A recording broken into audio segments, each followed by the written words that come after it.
Should be that bad. Hello, and welcome to Zaxria. We are back for another night at the Not So Round Table. Thank you for tuning in. If you are, make sure you're following so you get put in for the giveaway once we reach 100. We're pretty close. We're only like 20 people away or so. Make sure you're following if you're watching.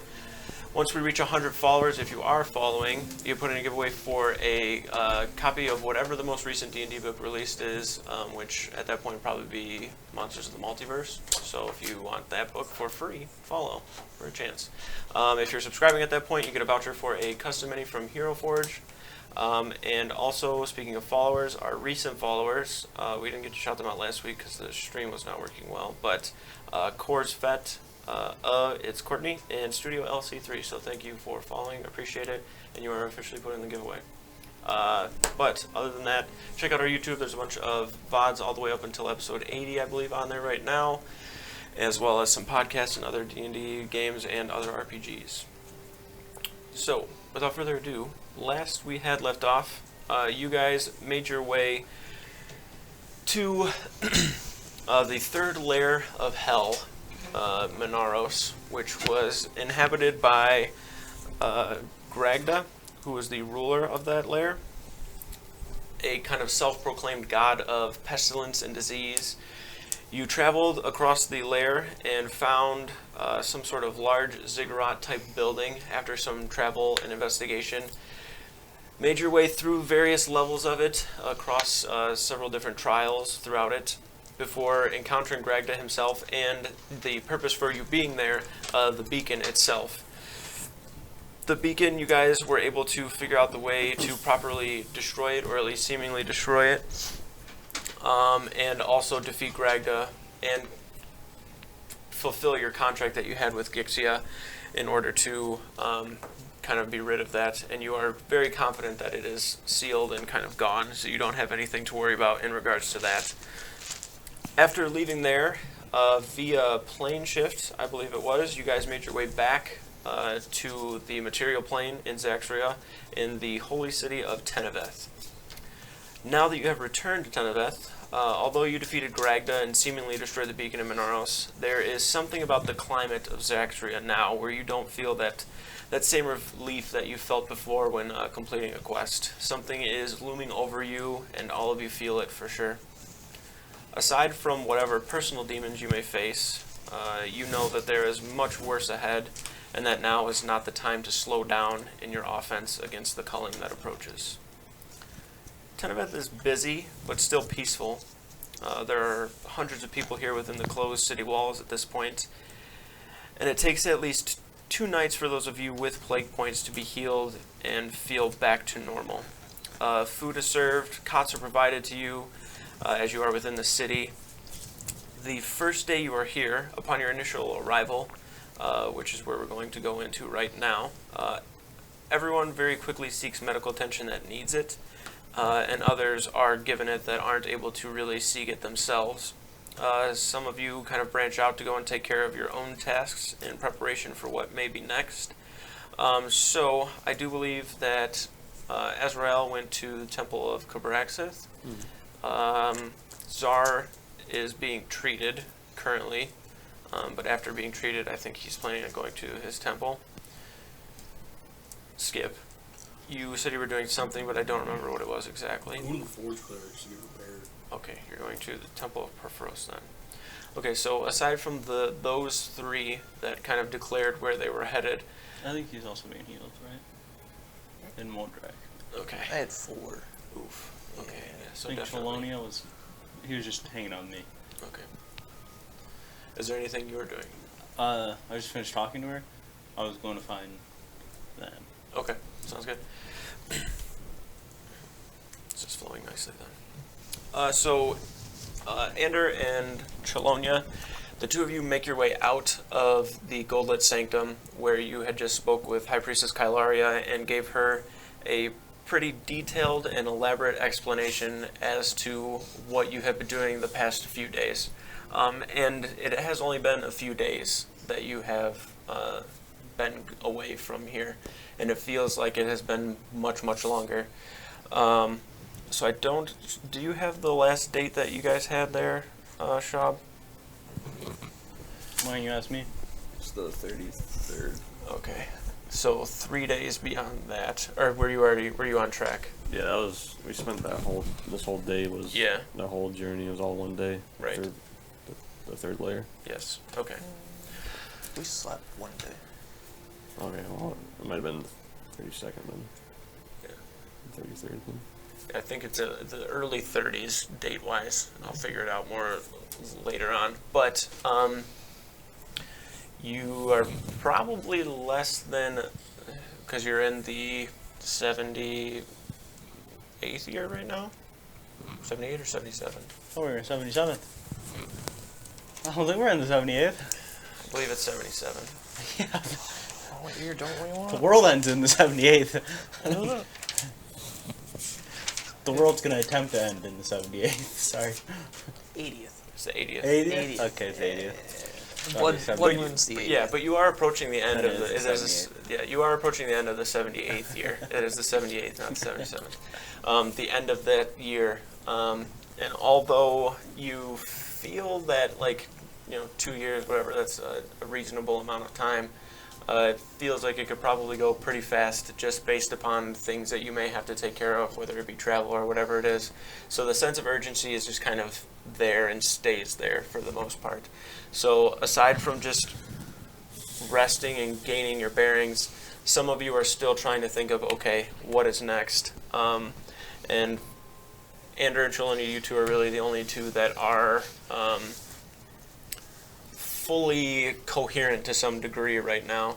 How many play points did you get? 3. 3. Okay. So I mean, you're feeling it, but you're not to the point where you're sickly or anything.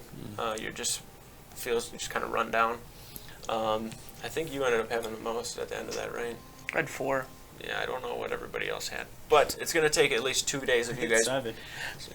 Yeah, he was Yeah, I know you got up there, but that will through potion definitely came in clutch. You probably would have died. At the rate it was going. But it is going to take 2 days of being here. So that's going to put us, we're just going to call it the 33rd, is what that's going to end up being. I think we're in what? Issatet? Yeah. Yes? Mm-hmm. Okay. I need to start keeping a better document of days. Well, 33rd would have been the last day I was awake because I keep track of when I sleep. 33rd was the last day. What do you got? Let me see. And that would have been the last day I was I thought awake, you so said that would have been. Okay, so the 35th will be when you guys are done fully resting here. But you're able to do stuff in the meantime. I'm just How trying many to days get. is there in this month? 43. It's a leap year.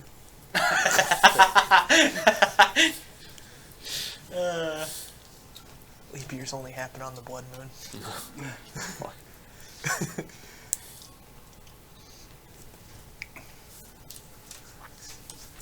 Just wait till daylight savings comes. Okay.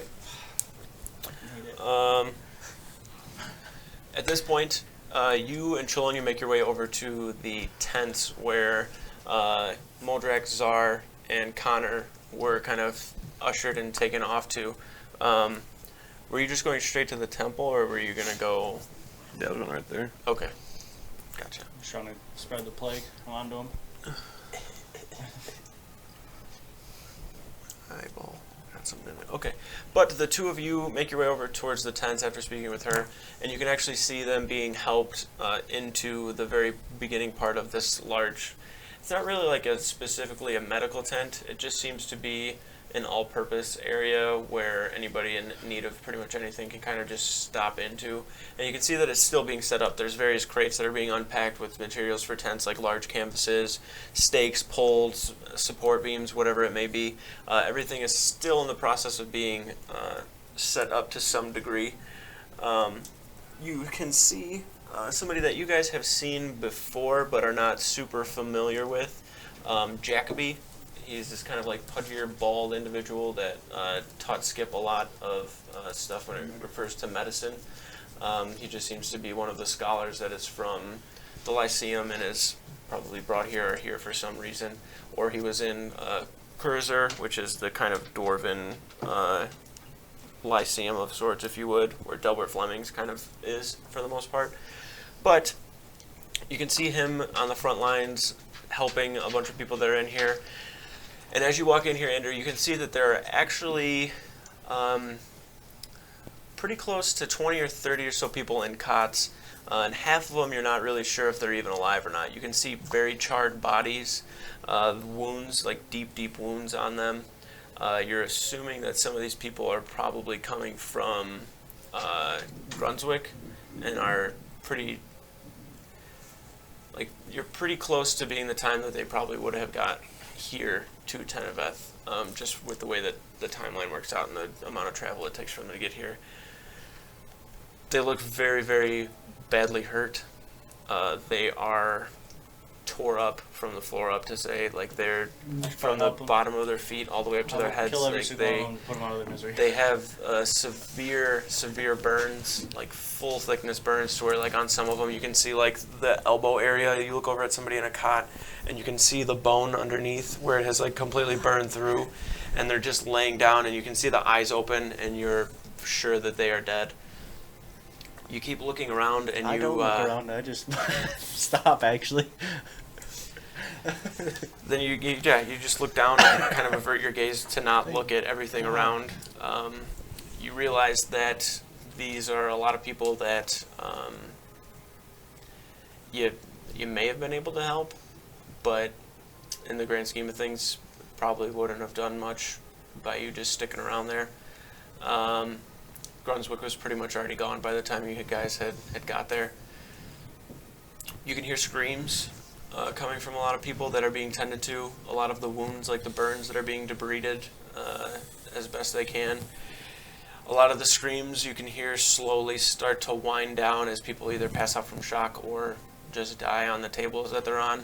There's over 20 or so people in here that are covered in blood with large leather gloves on, and aprons, and you can see metallic kind of medicinal tools that they could have, whether it be scalpels or some form of scissors or pliers or whatever it may be. But the room that you walk into and are brought through is pretty chaotic. You'll see this as well as you're kind of walking through. You're starting to feel the fatigue a little bit more, but your vision's not quite like blurry, but you have like a little bit of a headache and you're feeling up towards it, and you can feel the fatigue and the rush of battle and everything is slowly winding down to where the adrenaline's now wearing off and you're starting to feel everything at this point. You get brought through this front part of the tent towards a more docile area, if you would. It's a lot more calm, but you can still hear yells and shouts and screams. A couple of the priests of Aphael, priests and priestesses, bring you down into these cots that are kind of all stacked up in the corner. Muldrak walks over. He's still in pretty good stature and condition right now, and starts to like take some of these cots and set them over to the sides and get them all positioned to where there's enough for everybody to kind of walk over and lay down inside of them. Hey, what's up, man? Hey guys, sorry. No, you're good. I didn't know if you were going to make it or not, but I'm glad you did.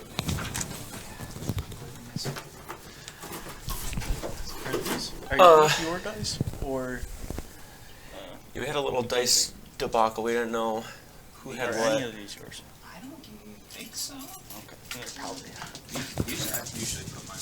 Mm-hmm. These are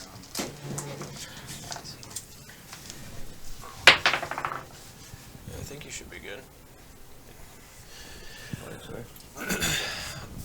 But making your way to where you can see now that there's this like kind of smaller area that is set up.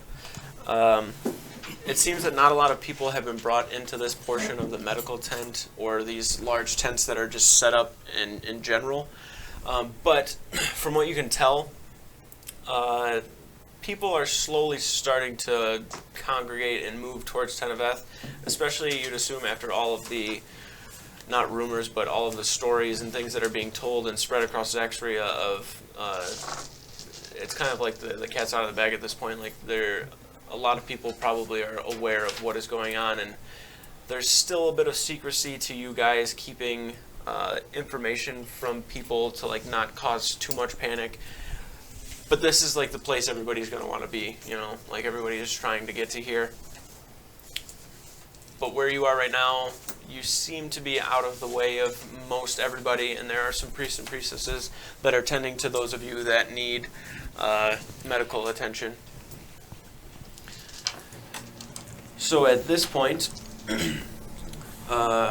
Azrael, you guys that are in the tent, just getting the medical care now, and then whatever you want to do afterwards. There's nothing, like right now you really can't do much because they're just like in your face, healing you, doing whatever they need to do. So you guys are just kind of... Yeah, I'd probably just... Connor kind of just passed out after teleporting everyone back anyways, so Okay. he was probably carried there, Got it. so Alright. he's Yeah, you sleeping. probably were just in and out of consciousness until fully healed. Got it. For the two of you, Andrew and Trelawney, are you guys just hanging out around them, or is there something you wanted to do I'll while probably you're just hang out. You're just hanging out? Where I can. I want to go back to, I think this is the location, the priests of Braxton. Okay, yeah. He was heading over to that temple, so Okay, you so can... I'll hang on, yeah, I'll Okay. follow around, follow him around. Okay. Initially, Trelawney, you would just go with Ander over into this kind of medical tent to go with the rest of the group and see where they were going to be and just make sure everything was all good before heading over to where that is. Azrael, you already making your way over to there? Okay. Did we do a long rest? No, No, we just, you guys we just got back. We've literally only been... How long's the timer on that? Probably 5-10 minutes. Oh, so I'm not that late. No, Oh, okay. We waited. perfect. Kay was late getting home anyways, so it all worked out. Awesome. Okay, so Azrael, Yes, sir. making your way to the Temple of Cabraxith, a few people walk past you and kind of smile and wave. You're not sure if they recognize you or if they're just friendly or what it is, but you can also see that there are others that are very distraught and nervous. Once you arrive at the base of the stairs, you can see the doors of the temple above, and they are closed. You approach the door, and you can see as you begin to approach, you get probably about 2 or so feet away. The door itself just cracks open right down the middle, and you can see a shimmer of blue light shining along the gap in the door. This would just be you being there, Trelawney. You wouldn't have got here at this point yet. Doesn't open anymore, it just stays like that. Yeah, it just kind of cracks open enough to where you can start to see a blue shimmer of light. It's kind of a bright beam of light down the center of the door. Take another step forward. See anything happens. Yeah, it still seems to just be cracked at that point. I guess I'll approach it. Okay. I'll try to open the door farther. All right. Something about it draws you into the temple, whether it be curiosity or some sort of driven force that you don't understand. As you go up and kind of just push one side of the door, the other side opens with it, and there's more of a bright glow of energy that envelops you, and you're blinded momentarily before you're now standing in a room made entirely of metal. The floor, the walls, and then the ceiling itself, you can't see any sort of ceiling. It's just this kind of dull shimmer of blue light, the same blue light that was kind of shining into the doorway itself. The room itself is immaculate, and there are fires inside of braziers that you can see in all of the corners and kind of along the sides that burn with a radiant blue fire with this kind of silver flicker to it. The room, other than the fires, is bare, and you're standing at one side of the room and hear a voice behind you that you haven't heard in a long time. "Hello, old friend." You turn to see a silver-scaled dragonborn, adorned in full plate, broad shoulders, and standing proud, a scar going down his left eye, and a toothy grin. "It's good to see you, Solomon. We haven't much time, and neither does Zaxria." You turn around to face Rhinesk. "What we fought so hard to defend is at jeopardy more, now than it ever has been. Forces of evil have been conspiring and plotting for years. The eradication was just the beginning, a test of our mettle, and it will be put to the test once more. With the coming of the Blood Moon, Brelnax's forces are coming, and there is no stopping them. You and your allies are on the right track and cannot let up now. Any moments of hesitation and time wasted is time you do not have to spare." You are here because Cabraxis needs a spear in this fight. You heard me calling out to you. I vouch for you and your ability. No matter how hard it is to believe, there is a strong inherent good in you, and Cabraxis sees it too. At this point, he kind of takes a couple of steps, and you don't hear any sort of footstep against the metal. Where you'd imagine the metal clicking to the metal, that there would be some sort of a loud clank or at least a slight click, but there's nothing.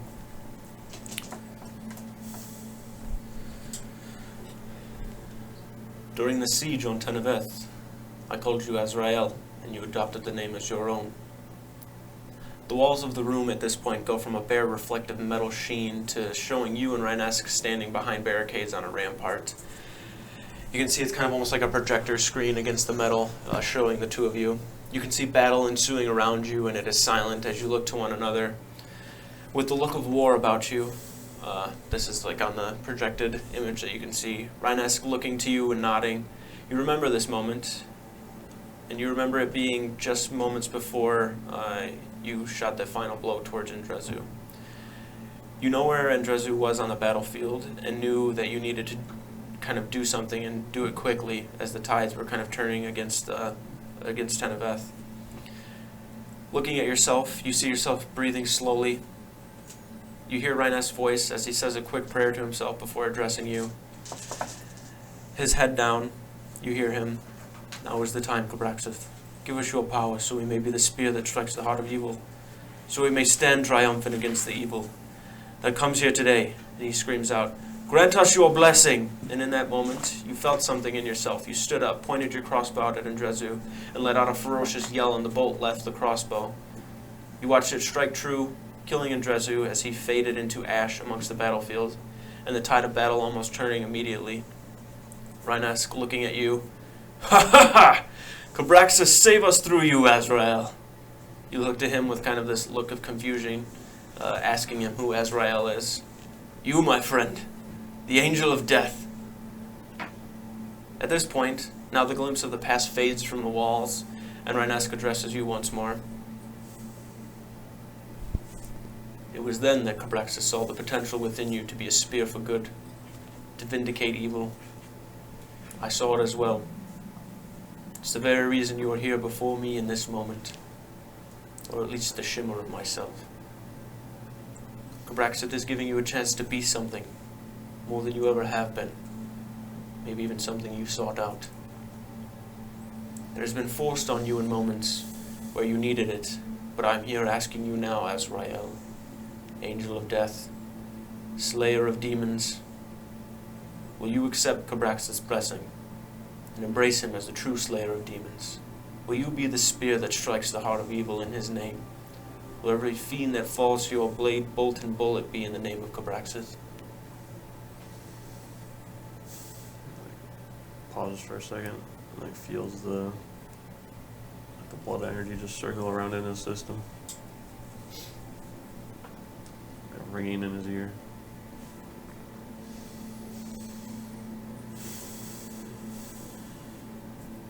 Yes, I will. At this point, with a grin that falls to a troubled look as he approaches you, he reaches out to put a hand on your shoulder, and you don't feel actual purchase of a hand. It's more of just like a warm energy that you can feel touching to your shoulder.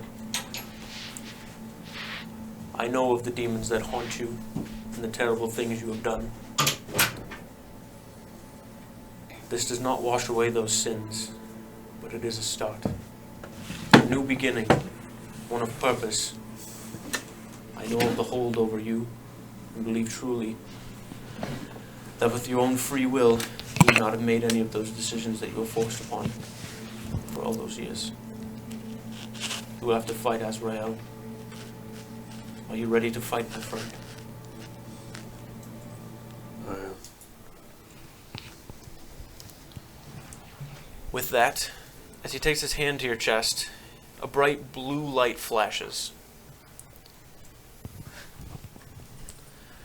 The light, as it flashes, encompasses you, and you feel a surge of energy pulse through your body. And initially you just feel warmth, but then you feel this agony that makes you scream, and you feel it almost like some sort of force separating inside of you fighting it. Audible, and you feel it almost resonate off of the walls. You hear a voice scream out, "You are mine, dog!" Rhiness calls out to you, "Fight, Azrael! He has no hold over you." Roll a d20. Roll a 1, no balls. 11. 11. Okay. He rolled 2 ones. He's got so many balls. After Rhiness screams out, you hear the voice of Ferrix once more. "You are wrong, fool. He is but a puppet on strings and I the puppeteer. No matter what happens, I own your soul, dog." You can feel your skin almost peeling off your body, but you look and you can see this gray shadow being pushed from your body. It has blood swirling through it, and you can feel that kind of hemo magic, whatever you want to call it, is like pulling out, and then it pushes back in right into the veins, and you can feel it almost like tearing and ripping apart. You can see small gashes in your skin itself. Rhiness shouts to you, "Now, Azrael, fight!" You let out a scream as the bones in your body feel like they will ache to the point of breaking. Roll another d20. 19. 19. Okay. At that point, the aching persists. You are on all fours yelling out in pain, and it's a pain you've never experienced before. It has you almost like curling up and curling your shoulders in as you push against the floor itself. You hear a voice behind you slowly starting to fade. "No, it cannot be. You cannot hide from me, dog. You belong to me." You feel your vision slightly blur, but then you watch another radiant beam of blue energy shine through. The aching in your bones, still persisting, slowly starts to fade, and you can feel your muscles kind of ache and sore, almost as if you had like an intense workout, just from the fatigue of constantly squeezing from the pain that you were just enduring. Then there's silence. Your vision, as it was blurry and the blue light shining through, you couldn't really make out much of your surroundings. And you now stand inside of the empty temple of Cabraxith. You feel fatigued, kind of run down. You're kind of on one knee at this point and leaning on the other. You look around inside of the temple and remember that you essentially are here alone. There may be a couple of people floating around, but everybody had left and gone to Grunswick and other places in order to fight the demons that were kind of coming in.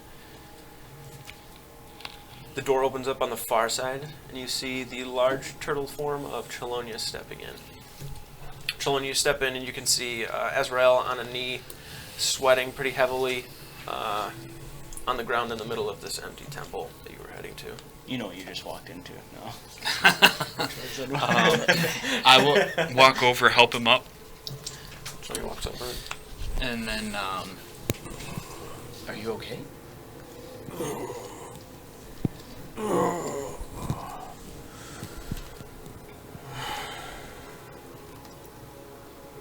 I don't know.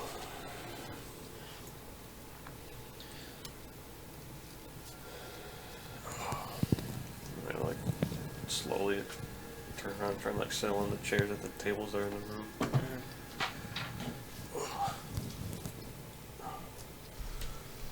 Whole body just feels something's off.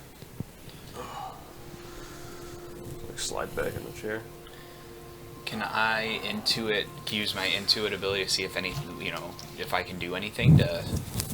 Read your intuit ability for me really quick, because you might actually get something from this. I use 2 key points, all attacks at advantage. So, I mean, it's basically to detect alignment, but I'm, like, trying to use it as more flavor at that point. You detect his alignment to be neutral good. Okay. Can I, like, try to, like, hit some pressure points to help relieve whatever's going on? I mean, I can try to, like... I Make a don't know. medicine check. Okay. Ooh. I can re-roll, though. No, that's only on saves. Okay. That's 7. 7? Okay. You remember before? Just knocks him the fuck out. Uh, You're right, it's just true neutral, isn't it? Yeah. You remember before that he had this strong conflict within himself, like constantly, like his soul was just constantly at a battle and like struggle. You knew that his alignment previous was like a true neutral, and now it is more leaned towards like a neutral good, and that conflict that was like within has lessened a bit, and you can just kind of tell that his soul is just, it's tired, like it's just kind of been beat, and he needs like to kind of rest and calm to some degree.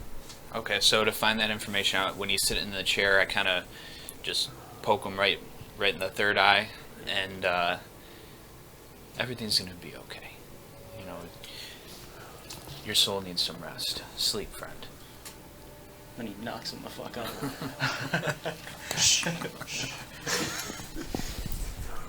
Sleep.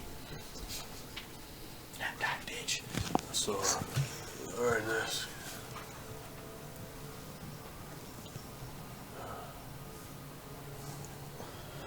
It's only a fight.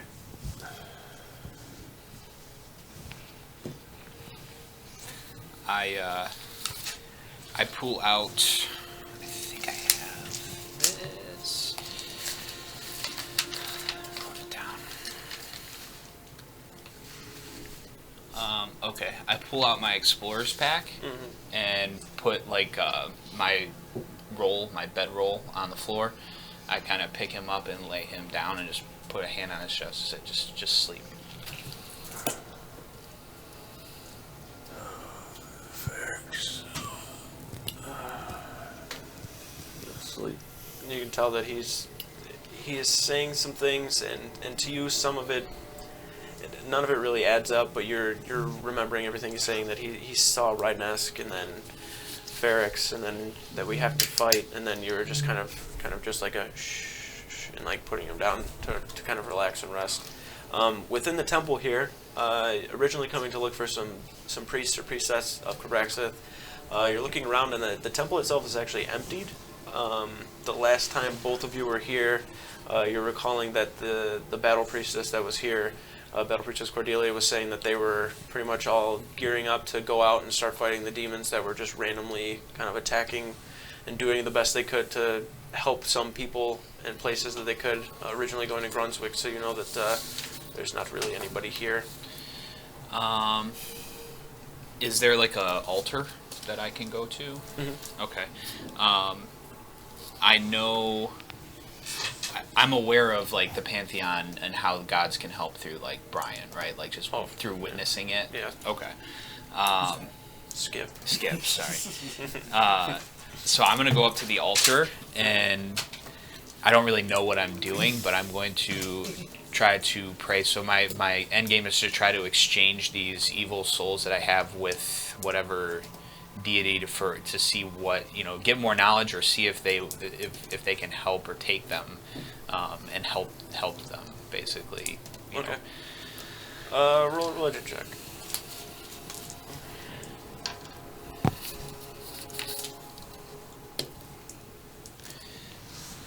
So I rolled a 13. 13.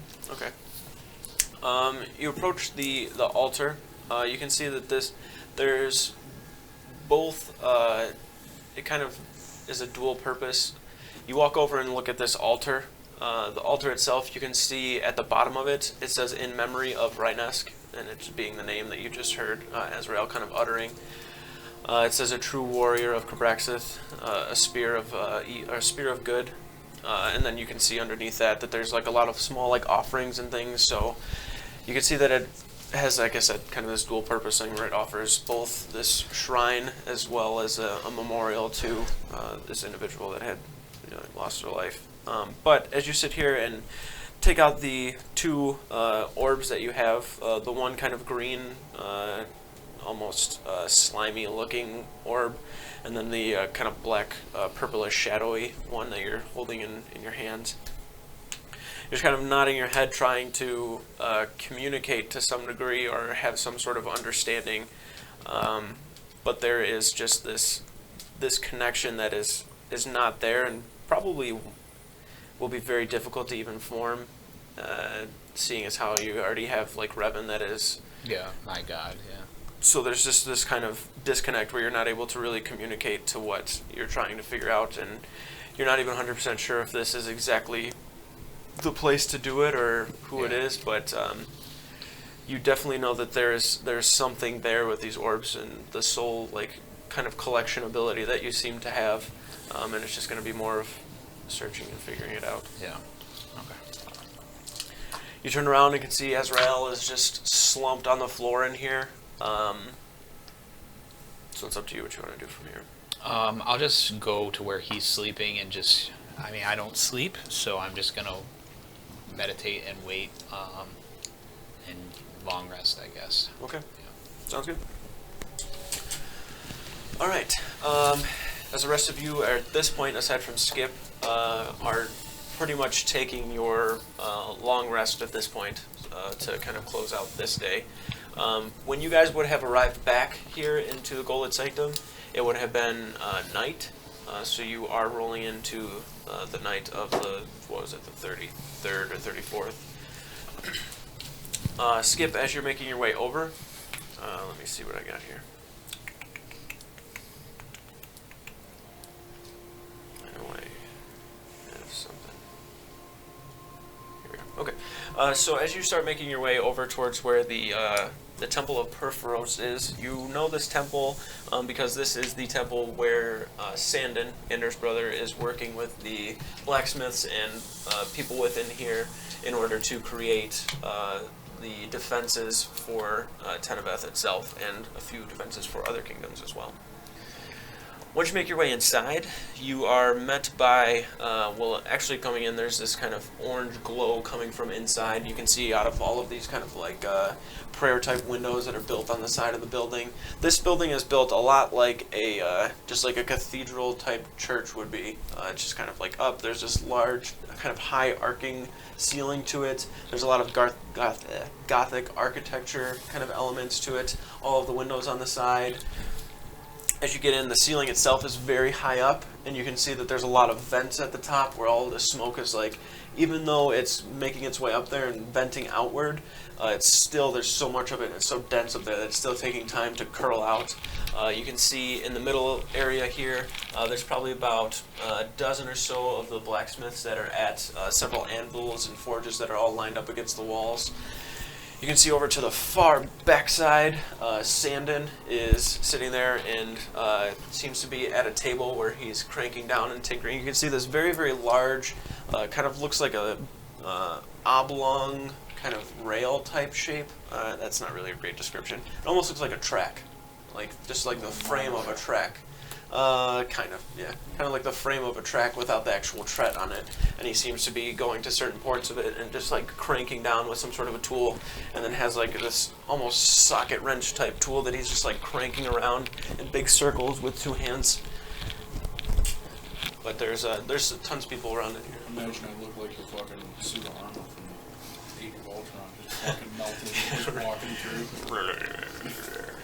I'd go up to probably the first person I saw. Okay. Ale. You see somebody, a lot of soot around the sides of his forehead that are just kind of like burning, like he looks like he's just burning up with sweat. Like it's just dripping down the sides. You can see that he has a pretty thick mustache, and you can see his forearms are very, very tight and strong. His upper arm like isn't like anything crazy, but you can see that he just has like these huge forearms, and he's just like. Excuse me. What can I do for you? I require help. I just turn around and the bag's just. I need somebody to assist me. Help mend me. You're Skip. That would be me, yes. Oh, right. I was a bit confused. I was expecting to see a back of an individual when you turned around. Somebody blew his back out. I can try and help. That would be great. I also have a few ideas. Sure. I'm not really much of a. I'm Do a you size decent blacksmith. Do you know anyone who's an armorer here then? An armorer within here. There's several different people. Anyway, I've been here maybe a week. Okay. Fair enough. Well, then you can continue doing your work. I'll All right. find somebody else. Then I guess I go walk the same thing. Okay. You see him like cranking his backs to you right now. He's taps. Hello. Oh, Skip. Skip. Yeah. How's it going? Not great. I'm partially melted. Melted. Yeah, turn around. Ooh. It's not very well. Does that hurt? I don't exactly feel pain. I feel sensation, but not pain. Right. But no, I need it fixed Okay. as soon as possible. And I have a couple of ideas. Maybe we can thicken some metal on. parts of me. Sure. I'm just kind of doing grunt work at this point, Yeah, I so was thinking. take a seat. Okay. You probably just slide the anvil over a little bit. I don't have an actual other chair, but I just slide it over. so what are you thinking? Hold first. Yeah, we'll And then fix I that. want to thicken up some parts of metal on my body, like my chest, back. Okay. arms, All just right. Shoulders. Thicken up. A little bigger, harder to go through. Okay. I'm not too sure if I'm able to do that, but I'll. Hey, Dale. His name's actually Dale. Told you I was Calls funny, out it's to the my guy. boy. Guy walks over. You can see that he has also a mustache, but it's kind of curly. His hair is black, kind of slicked looks like back. Dale? He He has looks like just like a anybody solid, could be a Dale, a okay? solid like upper body, but you can see that his right arm is slightly larger than the left. Like he just like really works with his right arm quite a bit. Makes his Don't way blow your over. back out good. Don't worry. Makes his way over, and you can Fill see that that he's hole kind of got like his lip is extended a little bit, like he's chewing on something in it. Yeah. Hello. What can I do for you? I'm partially melted due to acid, and I need acid. That's yeah. Oh, I turn around. Oh shit, buddy. And I need to. You're that Skip guy then, right? Yes, Right, I was expecting to see somebody's back when you turned around. The running friend, yeah. Yes, yeah. I need that hole fixed, and I'd like to kind of upgrade the armor. What are you made out of, buddy? Oh, come here for a sec. I just give him my arm. He kind of like goes, knocks on it a little bit. Probably didn't need to lick it, but whatever. It's definitely some sort of steel. You might want to do yourself a check by putting stuff to that because Trust me, I've licked a I lot was worse. in hell. Licked a lot worse, buddy. You should have seen my last twice. The hole on your back, though, we've got the steel for it. We're naming this episode If we can Horny spare it, it's up to Gel. the boss man here. Yeah, whatever they need. Go, whatever he needs. Yeah, hook him up. Yeah, just he's a good guy. He's a little brash, but come on, let's go. You can see him kind of walking away over towards the back of the temple area. Like an afraid child, I follow. There is a kind of lifted platform where there's only like 3 or so anvils and forges, as well as like these like kind of smithing tables. They are very well put together, pretty neatly organized. You can see that there's him and 2 other stations. Like he kind of walks over to his, grabs an apron and kind of flips it up on over to himself and starts tying it. All right, so first things first, let's deal with your back. I just like pull an envelope and I put my chest on it like this. Actually, I'm gonna have you lay on the table. Okay. Gonna lay on the table. I test it first to make sure I'm not gonna break through it or anything like that. This is gonna be weird, man. I'm gonna need some help to get this a steel piece big enough to fit you back. What would you need? Right. Okay. Give me a second. No, just lay here. I'll be back. Laying there like this. I can't play this session. Takes you probably 20 or so minutes before he even gets back. You're just kind of like laying there. You're starting to like look around. You're gonna sit up. Yeah, waiting around. Eventually he returns though. You can see that he's got 2 other individuals with him. The 2 individuals are carrying what you can see in some sort of a like wagon type cart behind them are a bunch of bars of like steel as well as some iron, and they're just kind of like cranking and going up the steps with them. You can see that there is an actual ramp where they actually like pull it up and then get over to the spot they need to be.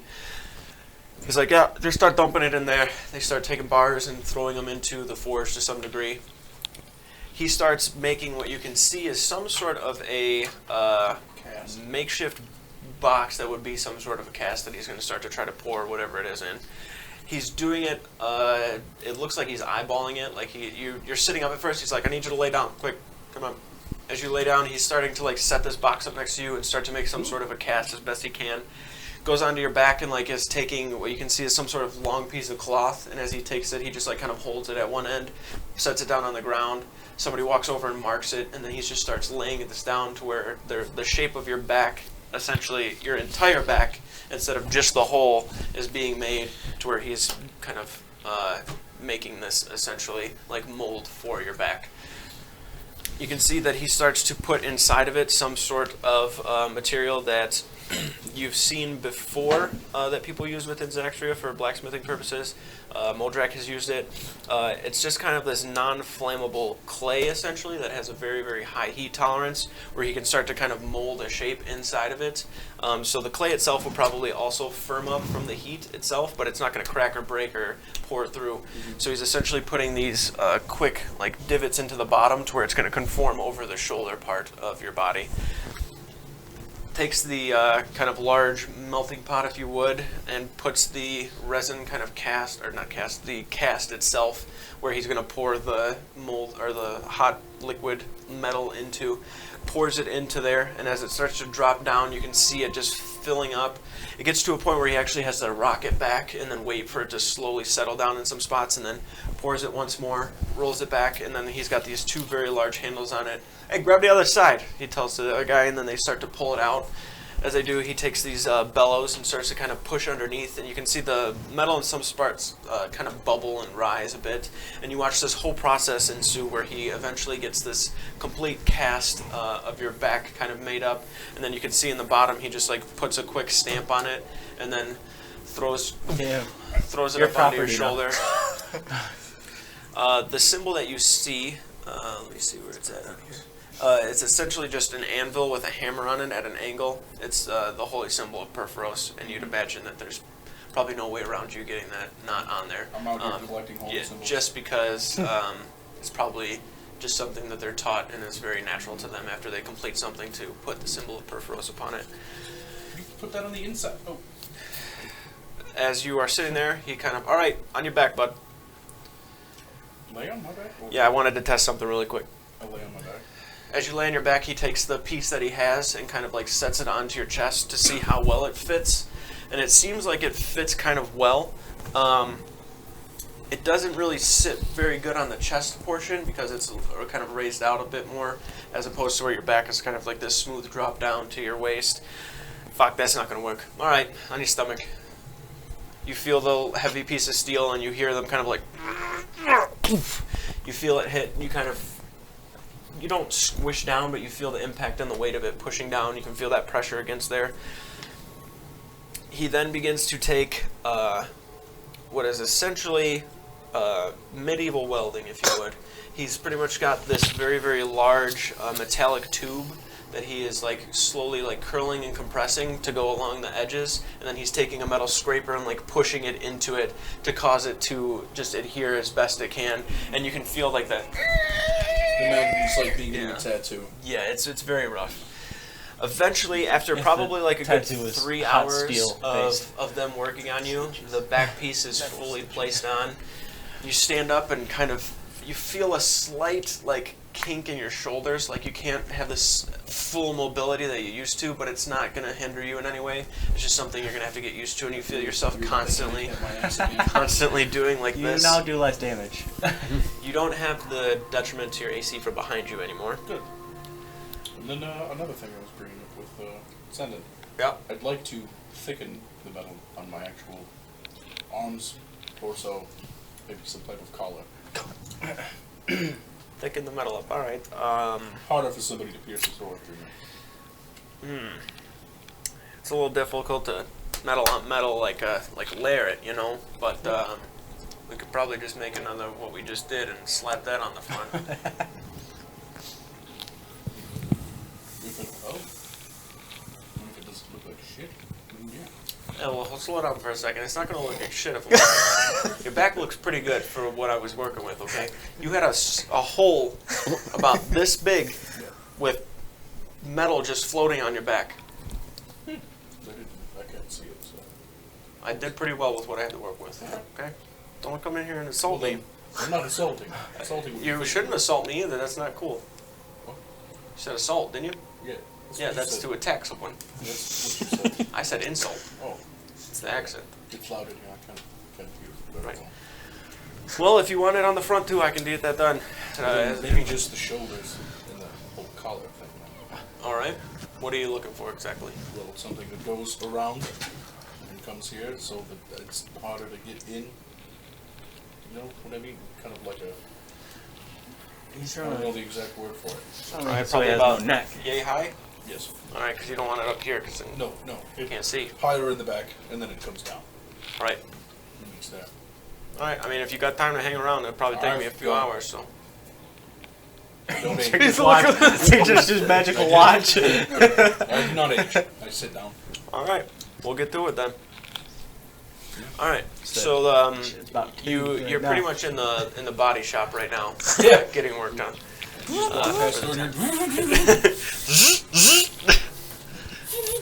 They got watches, drills. This shit's crazy. Sparks flying and shit. Okay.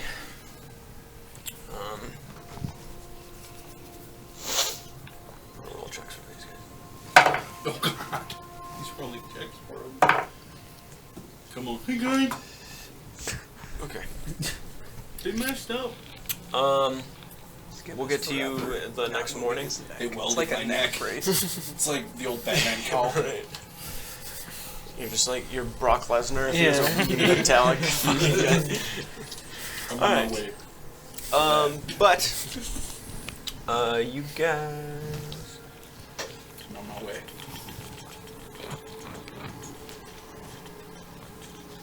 I need you to make a Constitution save. That was random, dude. Just out of nowhere. Sure. You want to start doing that shit to us? 16. 16. Okay, you're good. You're done. Everybody 30. rest for that night. Half of your plague points would be gone at this point. It takes a little bit of doing for them here, but as well as everybody else who has plague points, I think it's just you, Moldrak, Czar, and Azrael, correct? Mm-hmm. Yeah. So you guys are still. You definitely wake up feeling better, but you are still kind of bogged down and tired.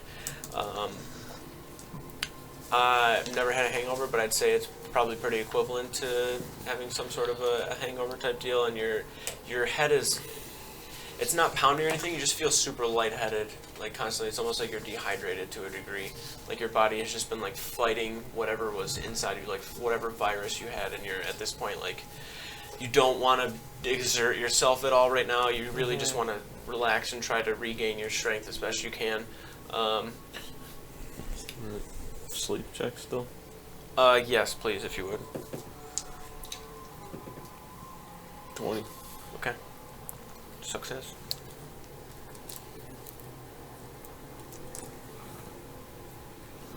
And I know you may have a ton of questions, but just keep rolling with it, okay? I promise it'll all work out. Saving throws when they were building on me? Or were they checks? They were checks. I was doing like Let's say, crafting checks. +2?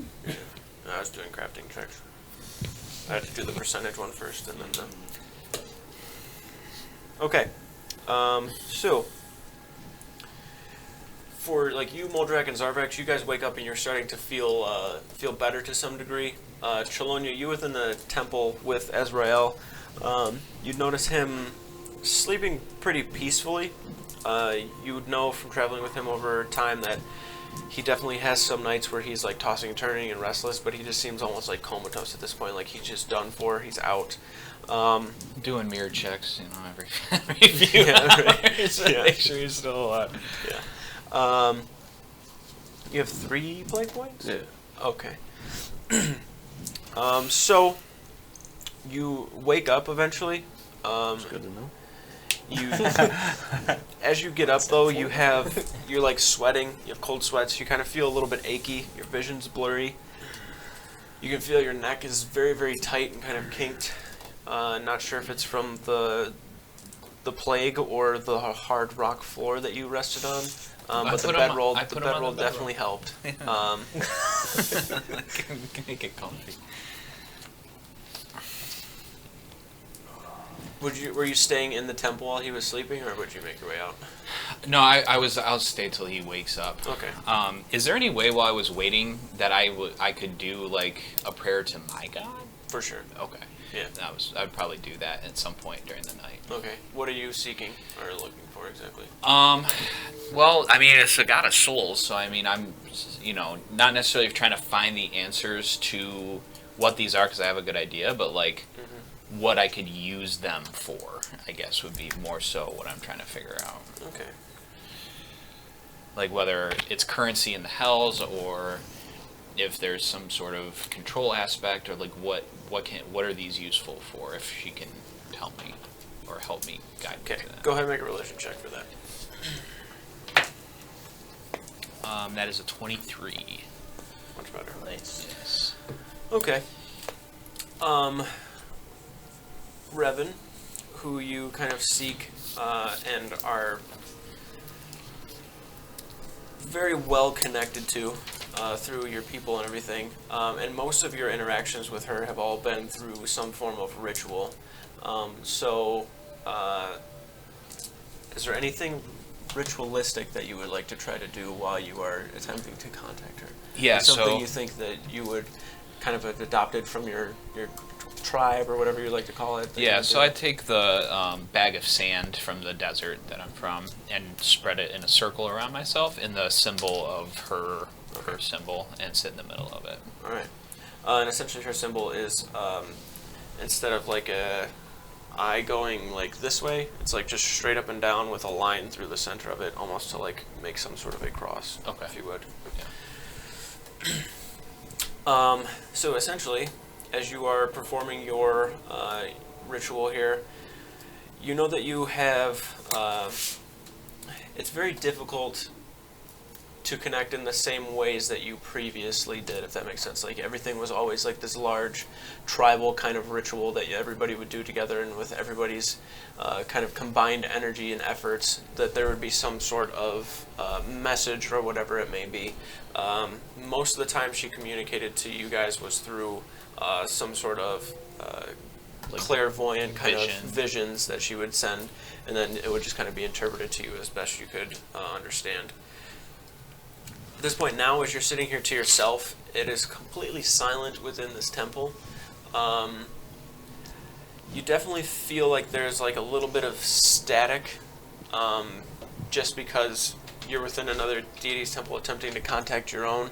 But the thing with your deity is there's like no specific area to do it, so you're just kind of, you're just like, fuck it, I'm just going to do this here. There's no reason to do it anywhere else. My character wouldn't know the importance Exactly. of being in a temple, Exactly. So as you were sitting here kind of to yourself, calmly meditating, for a few hours you're just kind of meditating to rest and relax. And then once you feel focused, you begin to go through this kind of ritual.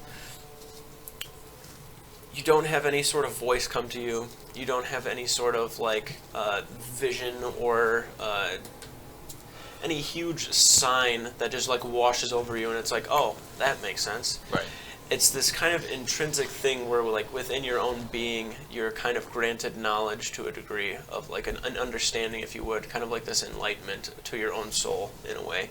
And you understand it to be like her contacting you to some degree, like this is her way of communication. It's not through grand gestures or whatever it may be. It's just this brief blip of knowledge or enlightenment or power or whatever it may be that you need in that moment.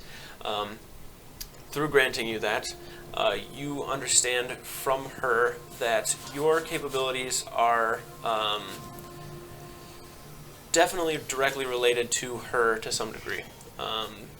Even though you were told that there were priestesses of Cabraxith that could do the same thing, it was not the same thing. What they would do is pretty much like cage demons to some degree. It wasn't like them containing their souls to any sort of level.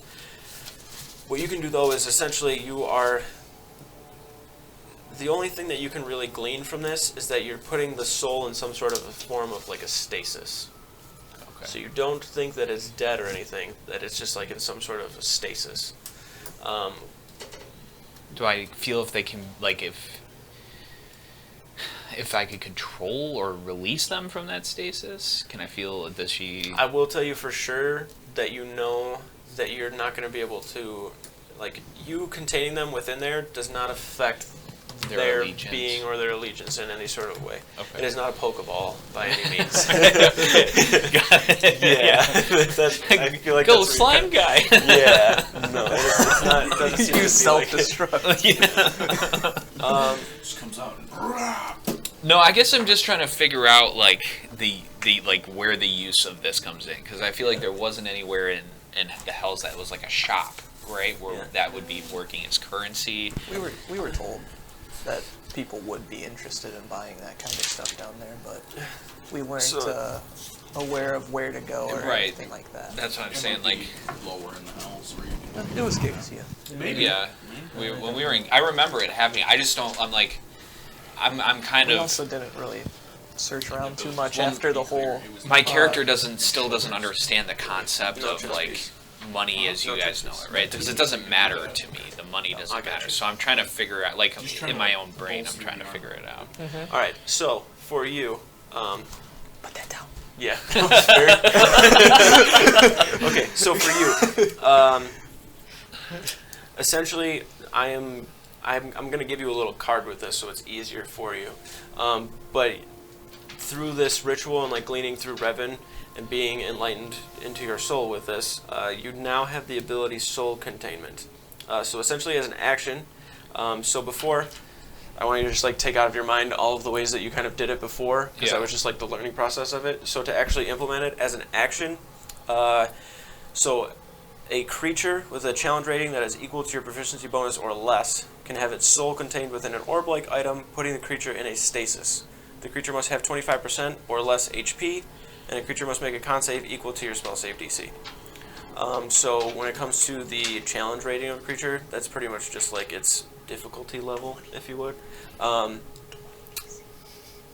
You know that there is more to this ability, just like a little bit more, but this is just kind of like what you have gleaned thus far and are only able to understand to this point. So you understand how and what it is that you're doing, but the actual like why and what you can do beyond that is still a little bit rocky. Okay. So it's just going to be something more where you just perform more rituals and try to understand things, or even like messing with the souls themselves to some degree in a safe and controlled manner to some degree.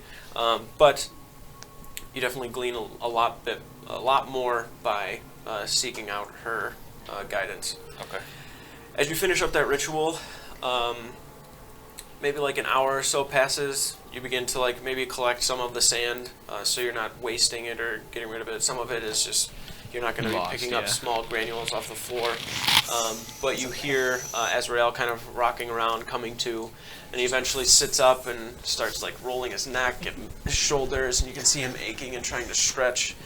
His breath even seems like it's a little labored. You can see he has cold sweats kind of coming from the sides of his forehead. Azrael, you definitely feel super weak and tired. Your vision's blurry. You feel nauseous. You're definitely sick. Based upon what everybody else has been saying, you know that you're probably affected by this plague to some degree, and it hasn't been the attention hasn't been brought to it to cure it. So you are just really feeling it right now.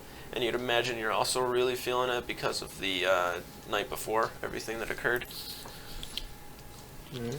Can I use remove condition Your to get rid of the plague cleanse points? soul? Yes. Can you read that for me real quick? It just says touch to remove condition at your Okay, and I think that discretion. we had it to where you were able to remove it. So yeah, you can at least move 1 point. How many points do you have? I had 3. 3? Okay. Yeah, I'll go over. Where does he look like? Is there any boils or anything still? At this point, no, he hasn't Okay. progressed to that. I'll just touch him right in the middle of the chest and just have that gold energy wash over and help him feel better. So at least he can walk out of the temple without. Okay. So you're doing enough to get rid of 1 point? I mean, yeah, I'll do all 3. Okay. Why not? Yeah. As your head's kind of down, you're like sitting up, maybe even like leaning against something. Chilanya walks over and takes his finger and just kind of pops it onto your chest, and you watch this yellow ring resonate outward, and you can see as it does, it's almost like pushing this green energy away from the center of your chest before it dissipates. And then he takes another one and like kind of hits your side, hits up towards your forehead, and then just to both shoulders, and you watch all these rings just start bloop, bloop, bloop, bloop, and all of this energy is slowly washing away, almost like these golden rings are starting to ripple outward, and then you can see on the outside edges of them that green energy is just dissipating and fading away. You still feel like sore and tired, but you definitely feel a lot more with it and better. Like you could get up and walk and probably go around and eat. Like you feel rejuvenated. You got any of those to like crack my back or anything? I'm just fucking with you. Alright. Like, put his hand on the table and just like stand up. His eyes are just gonna get wide for a second. Oh shit! Yeah, look at grab the book and just like start flipping through it, just see what's going on. As you grab the book, you kind of yank up and rip to it and start kind of like flipping through pages. The entire book is blank. Oh fuck! Even the previous pages where you had things already written, like certain things to carry out, been erased.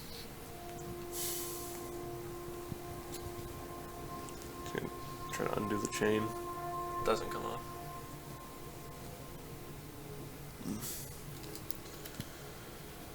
Alright, I guess. You know where everyone else is at? They're getting. Well, Skip is getting his back mended, and these two are resting, healing. I know Shannon stays at the forge. Yeah, you guys would know that that's where, if you were going to try to find him, he would be. No. How much time we got here right now? Guess I'm just gonna go head over and find Sandon. Also need to strike myself for a minute. I'll just follow along, kind of silently, and just nod my head. Okay. So, just a very light limp. Just head on over. Okay. As for Ender and Connor, the two of you waking up the next day, you guys can do as you wish. If there's anything you want to get done, if not, kind of just.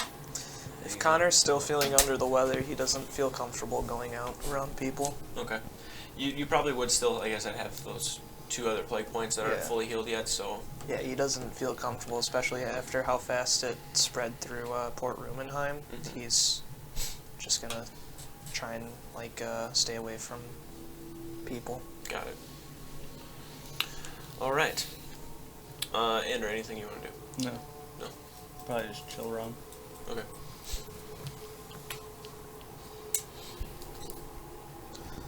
Okay.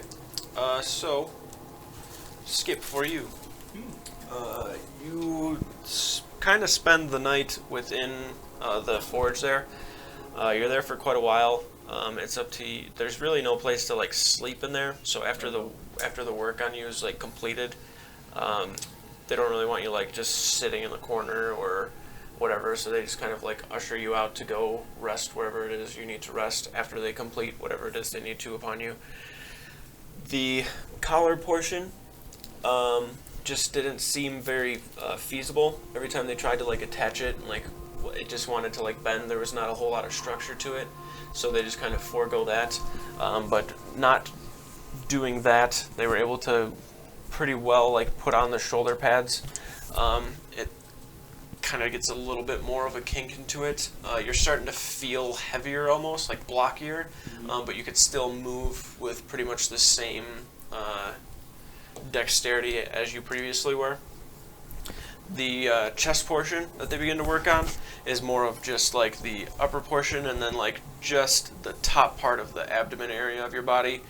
And it's essentially the same thing as was on the back. It's just like another piece that gets tacked on, and they like almost medieval style weld the shit onto you, and then buffer the hell out of it, smooth it out to where it kind of conforms. You can see where the lines are for sure, like the line here, large line here, lines on the side where the front and the back meet, and there's even spots on it where it's a very strange thing for them to try to make, but they don't shy away from the challenge at all. And you can see that there is a spot like on the side where there's like a little bit of a gap into it, but you can see that they've tried to like pour some sort of metal into there and smooth it out and conform everything as well as they possibly could. But you can see all of the lines essentially where it is. It doesn't look bad at all. It actually looks pretty badass where it's just kind of like bulkier.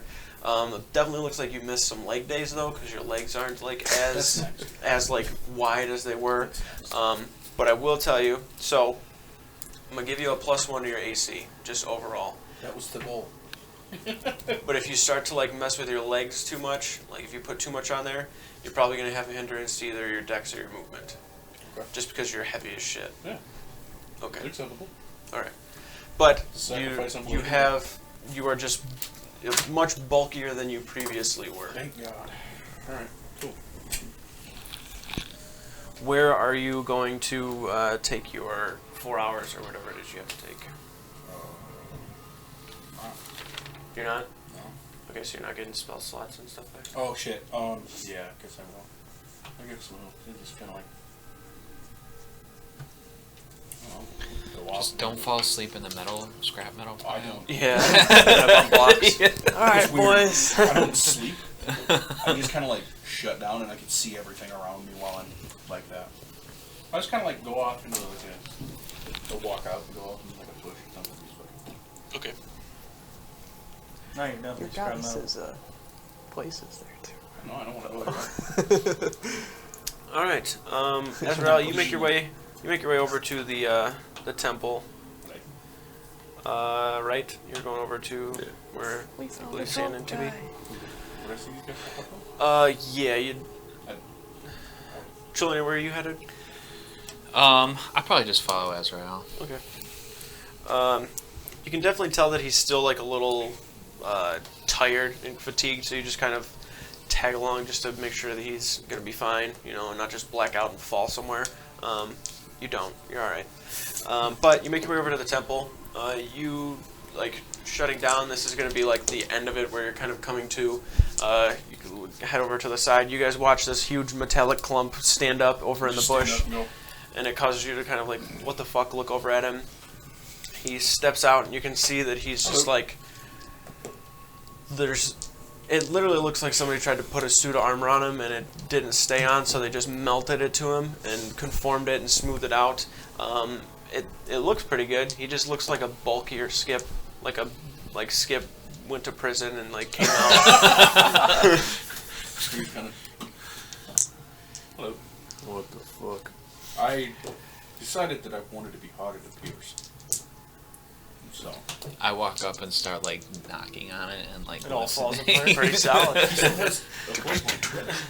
No, I all removed three them of all, them are yeah. gone. Sloan, you removed them. Dale did fantastic work. Who? Dale. Sure. No. It's Dale. I'll speak to him if I need work done, I guess. I would recommend it. I'll tag along with you guys then. Alright, well. I'll walk in Okay. farther. Got it. You make your way in to the temple itself. Sandon is over towards the back. He has, what you can see is some sort of contraption where he's got like this thing over his shoulders, and it's got like almost like a writing desk in front of him, and he's like kind of taking his hand up and like writing sketches on it, and then he's got his hands out in front of him like working on a piece in front of him. It's the same track that you would have saw before, but now he's like actually adding things onto it, and you can see that there's 2 of these tracks, and then there's these boards kind of going across to make some sort of like rail system that can slide across it. And it looks wide enough for a platform like one of those ballistas or turrets or cannons or whatever it'll be. Can just kind of boop, sit on top of it. And he's just kind of diligently working at that. Again, his back facing towards the doorway so he doesn't see anybody coming in. Walk up behind. Get rid of this creepy ass music. Yep. No, we'll double check the measurements on that one. He looks over. Oh, Ezra, and then looks. Oh shit, you're right. Probably not sleeping enough. Good catch. Yeah, we could all use some more sleep for sure. What you been working on? Nothing. We've got most of the cannons done for here. Just trying to make them a little bit more versatile, I guess, movable, whatever it may be. Haven't really shipped anything out to any other kingdoms yet, so hopefully we still have time. That's what everybody else here is working on, is all the bodies of those cannons. So It seems to be coming along all right.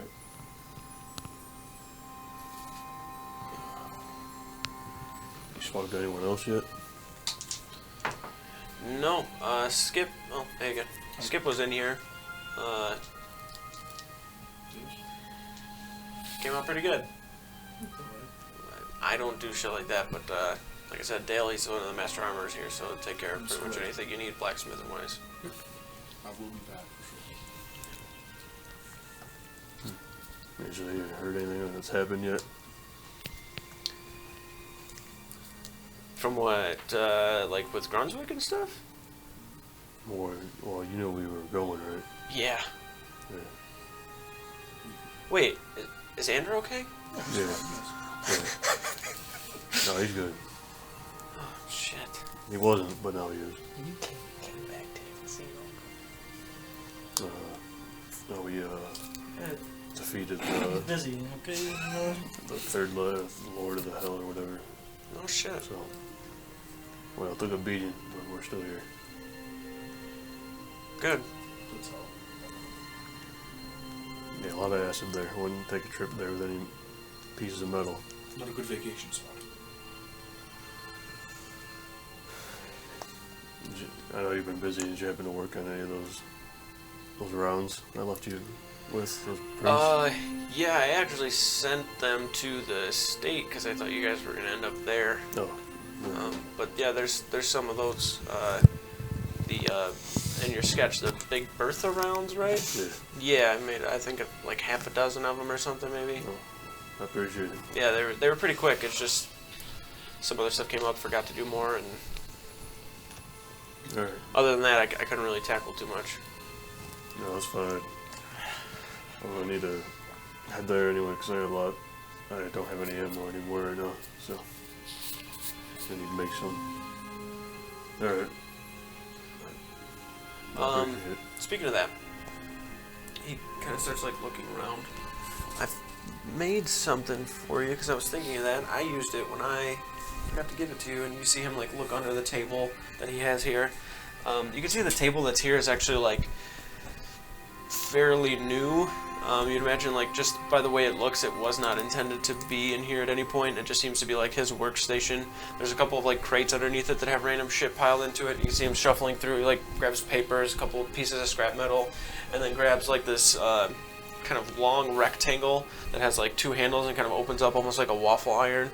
And he just like kind of sets it down, and then like I was just putting all the casings in here and then gunpowder in, and then I'd kind of slam it down and it would crimp pretty well. So it's pretty good for making rounds if you need it. No. Nice. Yeah, this will help. Yeah. Hopefully it makes it faster. I don't know. Definitely should. I don't have a lot of time, so that'll help a lot. Thank you. Of course. Can you turn the music down just a little bit? Yeah. There we go. Maybe once all this shit's over, we can go head back and get a drink sometime. Just never really got to finish our conversations we had back then. Yeah, that sounds good. All of us will get together. Yeah. Alright. Take it easy, Sandy. See you later.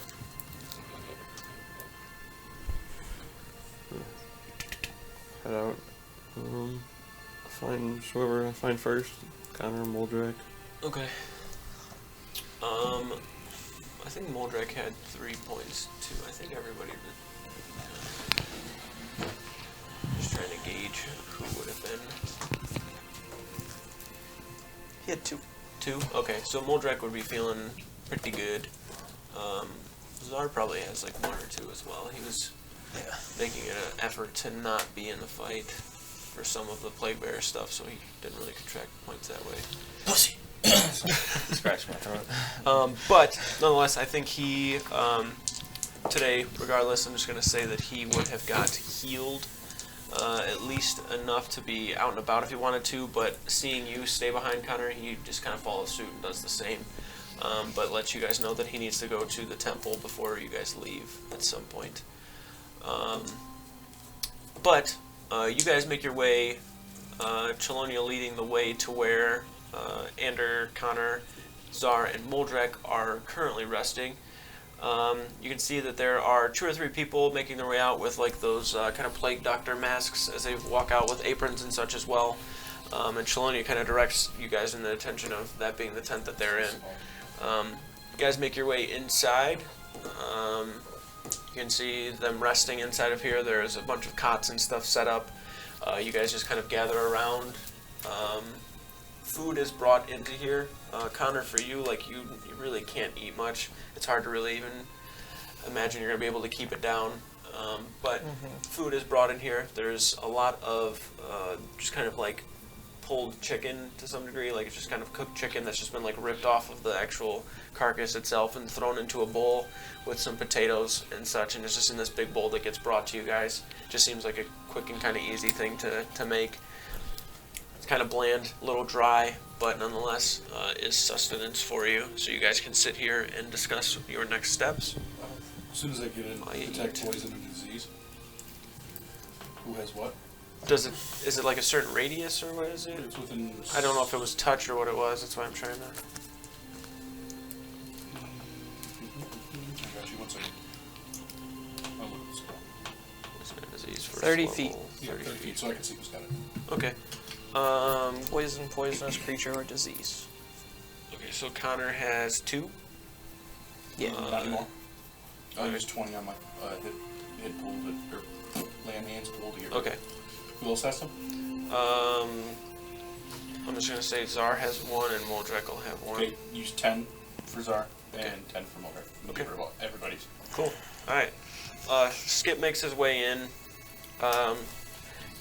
As he makes his way in, begins to just kind of walk up to everybody, place his hand on your chest. Soon enough. But Still tired and kind of run down, but the plague is gone. Our pseudo armor's wearing a pseudo armor now. And you guys notice when Skip walks in that he's prison big now.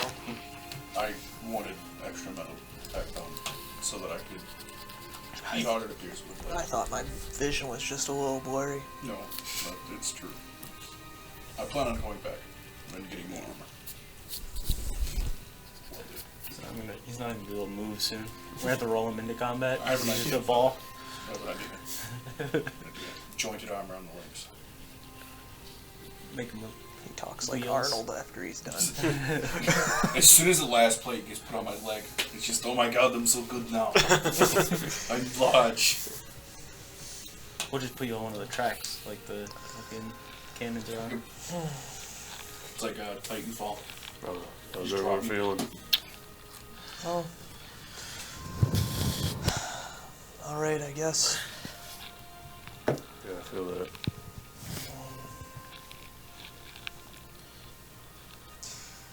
Just kind of been mulling over what we kind of did. It's not an everyday feat where you Yeah, that's for sure. destroyed a demon lord. Yeah, I never thought when I was a kid that's something I would accomplish in my life. Yep, definitely a milestone, that's for sure. I've really leveled up our game. Anybody else have one? Waiting for somebody else to. I took the easy one. Well, it would be nice to vacation now, but I don't know if we have that luxury. We don't. So, Good vacation to the next layer of hell, I guess. I feel like it's got to be better than our vacation we just took. do we know what the next layer of hell looks like after that? Give me a second. Would I Phlegethos, I want to say. wouldn't know what it looks like. The next layer. Oh, we have to oh answer. no, we That's don't where- want to go there. Wait, isn't it? It's gonna be hot. Oh, that's the. Fiery scorched earth. Fire snakes, elementals, tieflings, acolytes, and followers of Reagan. So we just send Moltrak by himself?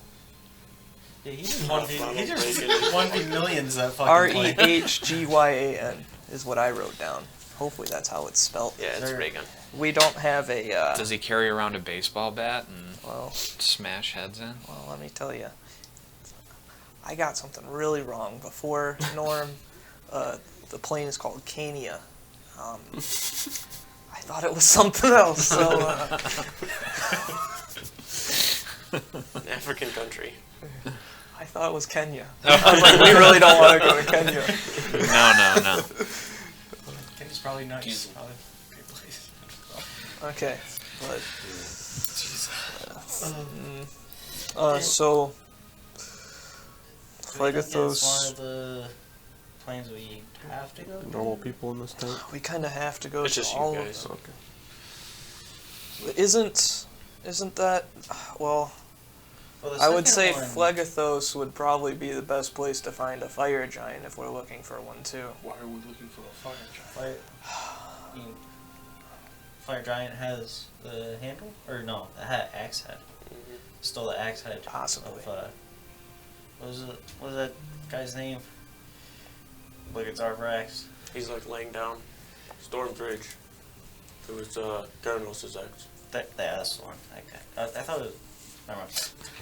I'm not gonna get in that argument. Before we leave, I have to go to my temple. Need the axe head? So we can complete the axe? We still have to go to Mount Celestia to complete the axe. That is true. That one somehow seems like the easiest one of the three. Sure. It's so easy when you're like, oh, Connor, just take us somewhere else. Yeah, when I brought Stormcaller Uldar the handle, he said when I got the axe head that he had a way to get me to Mount Celestia. Oh, even easier. Yeah, piece of cake. We just need to get the axe head from the fire giants, which sounds super easy. Well, Phlegethos probably has fire snakes equivalent to what Azrael had seen in the Sea of Souls. Things probably that big and or bigger. Another 12-hour worm fight. I hope not that big. Well, it's probably from that plane or lair. Do we know of a demon lord there? Do we have to go back to We know Great, that Gixon? Gixia. Gixia. Yeah, we have to go back to Gixia, sign our souls up. I'd again rather not. For the fourth plane. I will not do that. I don't know how to get there though. Well, Well, first step, I'd like to go back to the house because I don't have any ammo left. yes. I would rather not run right directly into another layer of the hell. We definitely have to get potions and stuff. I would like to visit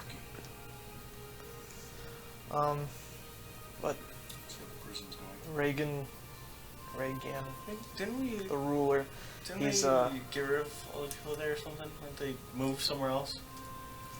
Yeah, to Brunswick. he's more or less Brownnax's free. pet.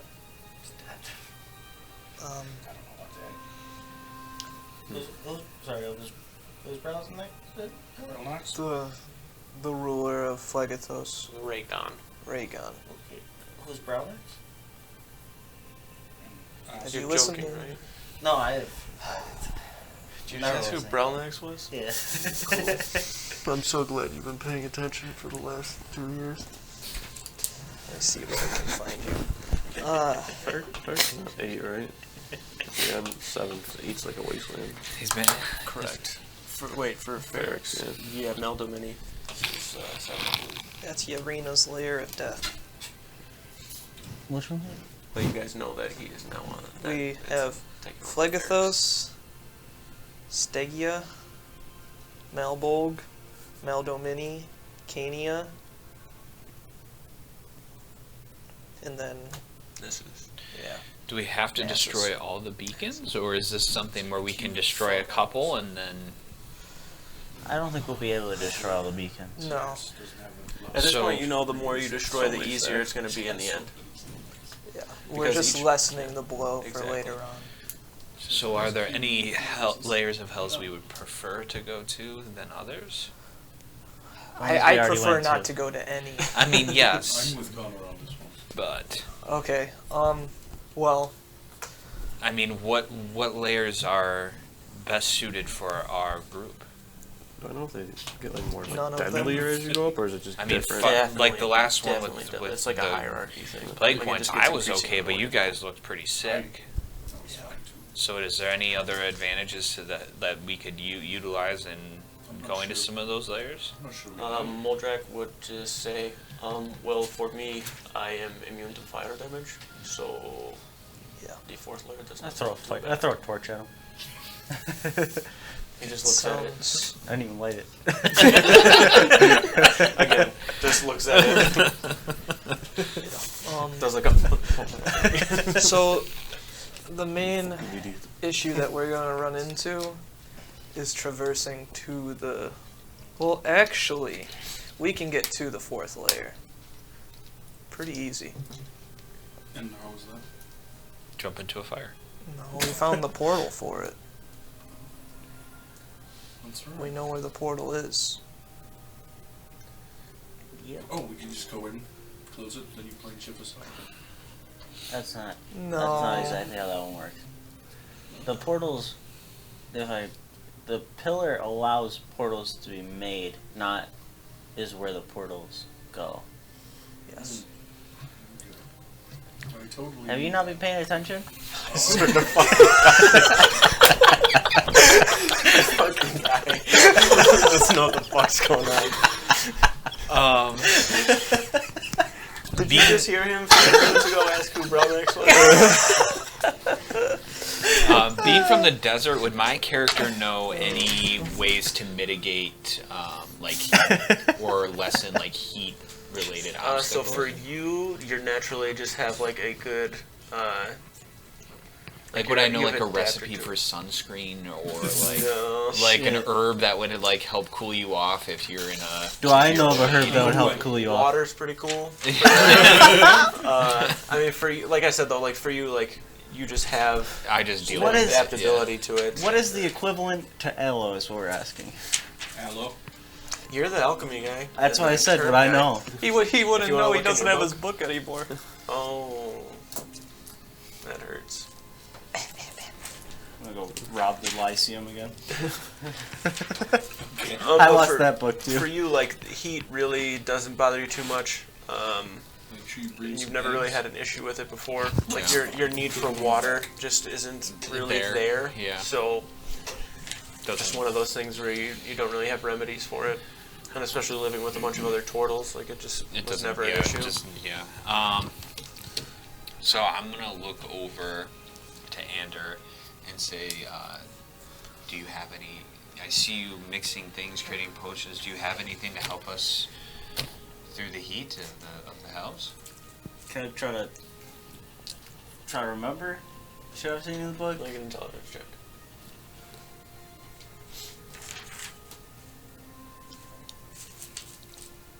Just intelligence? I can't have like a. Did you become proficient with the herbalism stuff? You did. No. So I'm putting 24 points deep, I think. 34. Yeah, 34 skill points. Out of how many did you need? I think 100. Yeah, it's not even that I got disadvantage actually. Yeah, just let me check my book really quick. No, I have no idea. I could probably make like a healing potion. What'd Not you a roll? good one, but like it's like an 8. Don't you have luck? Hello. It's a 12. 12. Okay. You definitely remember there being some sort of concoction that you can make, but you don't remember what it is, and it's like right on the tip of your tongue, and it's driving you nuts that you can't think of it. Instead of healing potion, I did remember somebody making something like the potion of Look at fire the bottom. resistance. Is that the one you? No. Oh.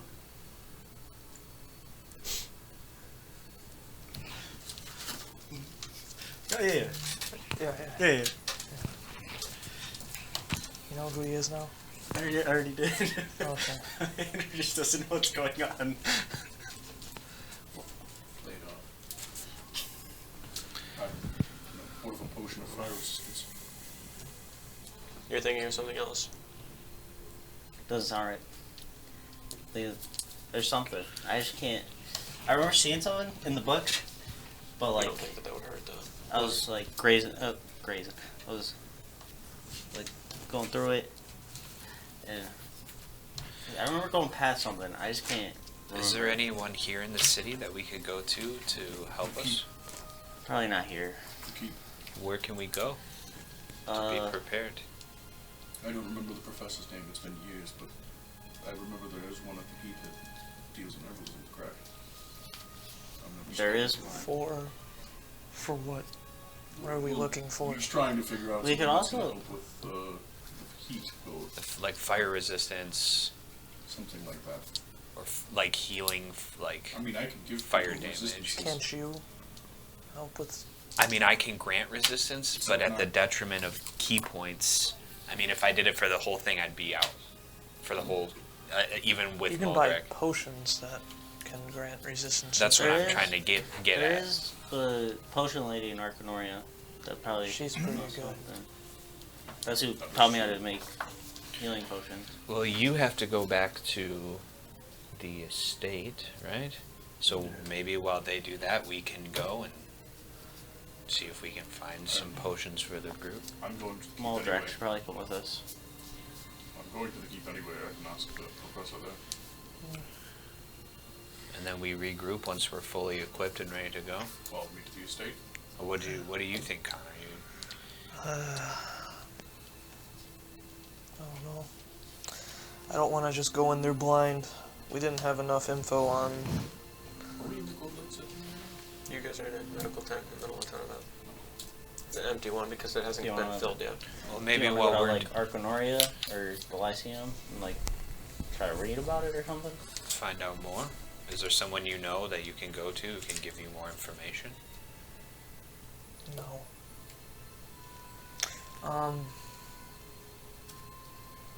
That scroll that Moldrat got, was that on all the layers or was that just?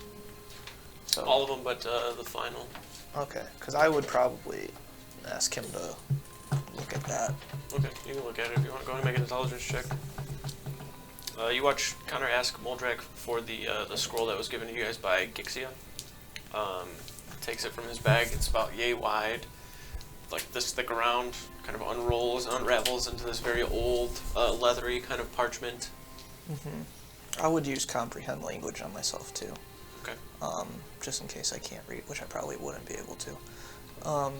20. 20? Okay. As you are given the scroll and start to read it over, looking at, what are you specifically looking at? It as a Just whole? the so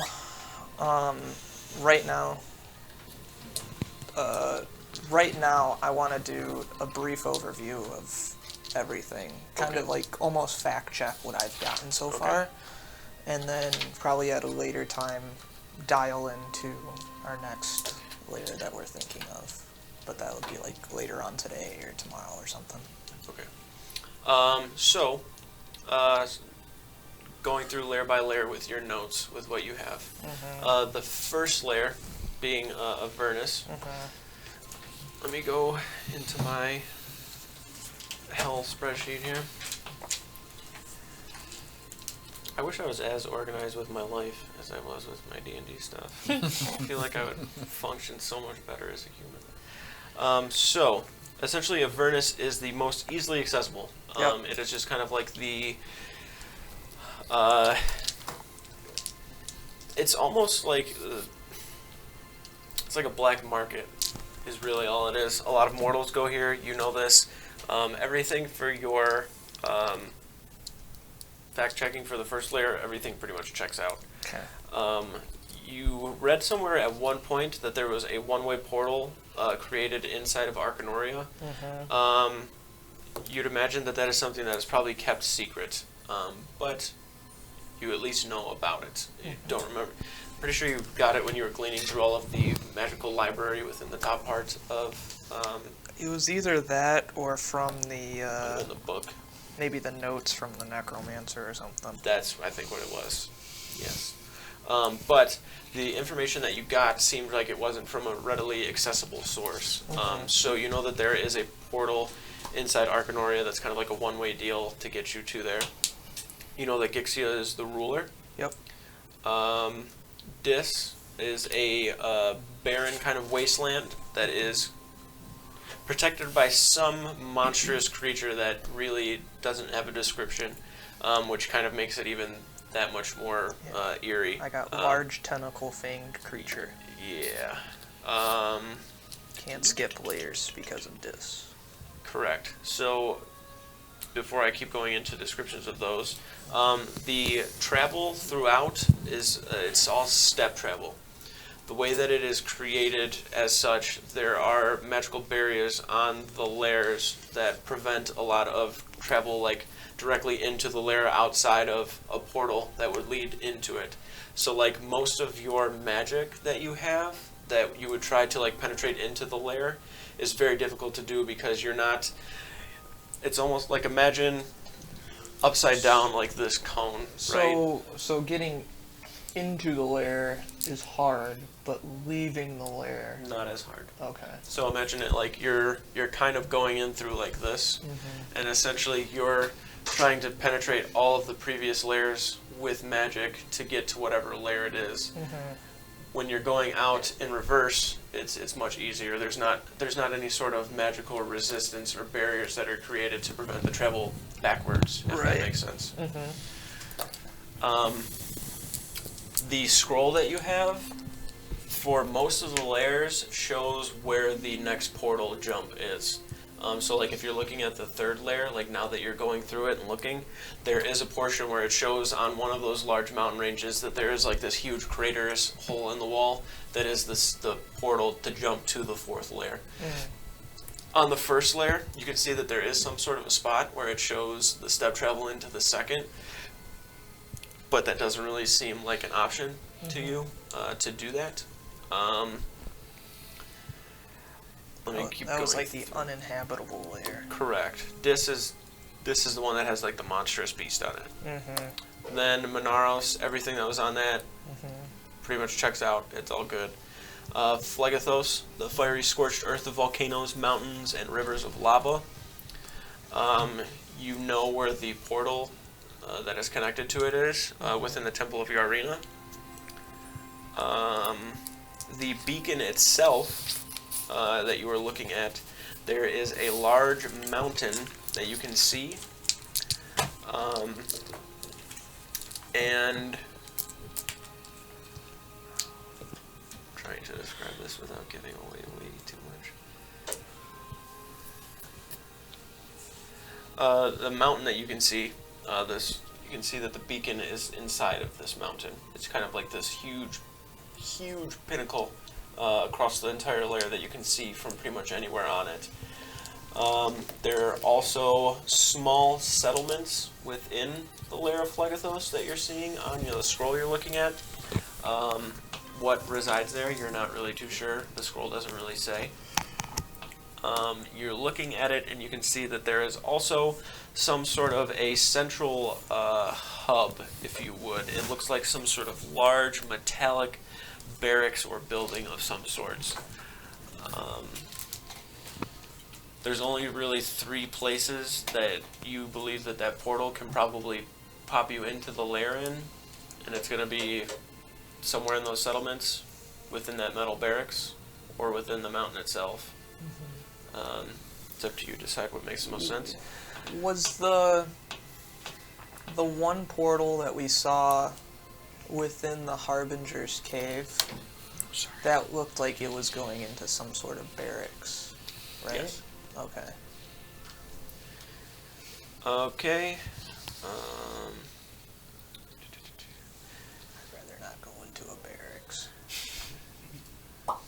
Now, if I'm correct here, you don't have any information on Stygia, or Stygia. I have. Let me see.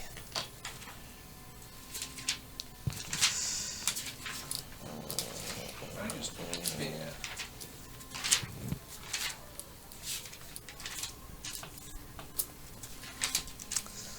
I have 5th layer, nightmare, shadows, ghosts, darkness, cautious of staying too long. Got it. Okay. Yes, that's pretty much all that's on the scroll as well. There is an incantation that is written on there as well. You're not really sure what it does, but there's an incantation written up on the scroll for the 5th layer. Okay. And you can see that in the 4th layer, there is also another portion where it shows the next portal to step travel into the 5th layer. So like there'll be, you're seeing that there is some sort of a pattern where like you can follow it, and you're reading the way that the scroll is laid Almost out a to map. understand it. Yeah, it's like a very illustrative map. Then to Malbolg. It's essentially supposed to be created as a lair to get in, but you cannot get out. It was created as a lair for Brelnax to imprison and torture individuals. You were told that there was reason to believe that Rhina's soul was imprisoned here at one point, but that's just rumor, if anything. And we know where that portal is. And it does show where that is too. Yes. Or you guys know where the like The white world's- dragon layer. Correct. Uh-huh. Then you have Maldomini. Yeah. It's essentially a necromantic paradise. It's like a boneyard of kind of death and necromancy and dark magic. This lair itself is just kind of the. Not only is there a beacon connecting it to Zaxria, that beacon itself also is channeling necromantic and dark magic into Zaxria as well. That's interesting. Then there is Kenya, or Kenya. It's a frigid wasteland of nothing but intense cold, glaciers, and endless tundra. I Completely put non-survivable. Really non-survivable. cold. Yes. And then Nessus, the 9th and final layer, capital of evil. Literally, just imagine it as the worst place you could possibly be in any world, plane, or universe. Brelnax is the ruler of all the hells. He kind of made this bottom layer his domain and home. There is the Obsidian Capital. It is essentially a castle made of this dark kind of obsidian stone. You can see as you're looking in the scroll itself that there's not really like anything intense on the beacon for the 9th layer, but there is just like it's almost like propaganda to make you fear whatever is here. Like there's images, depictions, brief little snippets of information. You can see that the demon princes that you had read about were kind of illustrated and spoken of on this parchment as well. Yeah, I was just going to ask you about that. Yeah, and they're scary looking individuals for sure. I mean, I don't know if this makes any sense, but maybe we could just wipe the floor with Gixia. I mean, we beat a higher level demon than him.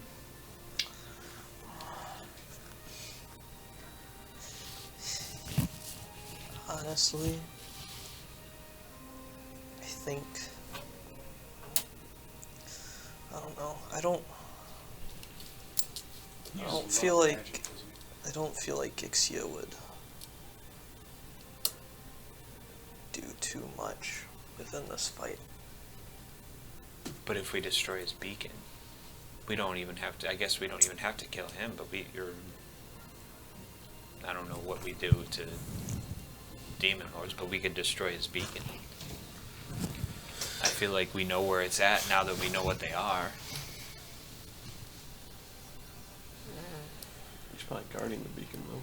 Yeah. So you gotta get He through him. knows we've destroyed one. Yeah, he's probably gonna have that thing locked down now. Well, all of them are going to have it locked down, but I'm just saying for ease of access, and if we're trying to eliminate as many as we can. I think, I mean, if we can, I don't know, I would like to go to, I really don't want to go to the 4th, but if we can obtain an artifact's power to help us in our upcoming fights, I think that will be a big help. Also, working through the 7th layer, if we can beat Yarina, that would help a lot. That would stop necromantic magics from running to Zaxria. Or at least slow it down a lot. It's almost like cutting off Zaxria from like... Not on the side? He is. You know that he is. Oh, he's there. So essentially, addition?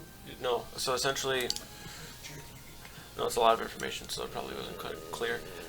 Essentially, you gained knowledge through Zeke, as well as some other sources, that Ferrix has taken over the 7th layer, and Yarina is no longer in power.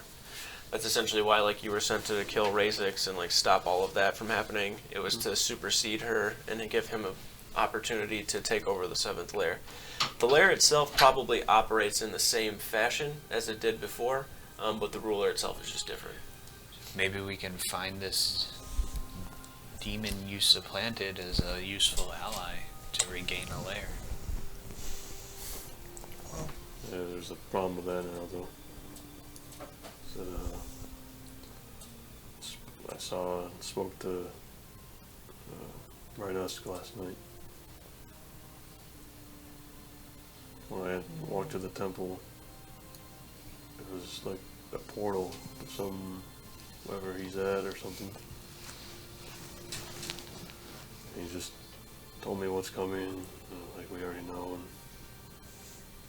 and had me fight some Ferrix's hold on me. Hurt like a motherfucker. My book is empty now, though, but I can't get rid of it. Like... Ferrix was yelling. So I don't know if... we didn't have an ally before, but... You still have... Does he have a hold over you? I guess so. I mean, this chain is still bound to me. I don't know. I don't know what's happening right now. Rhinos told me to fight, and there's just a lot of energy and strength and all sorts of shit running through me. I don't know what's happening. So that's just another question mark right now in regards to that layer and him. Yeah. I mean, from what I remember, he wasn't too happy with not getting that tablet either. Yeah.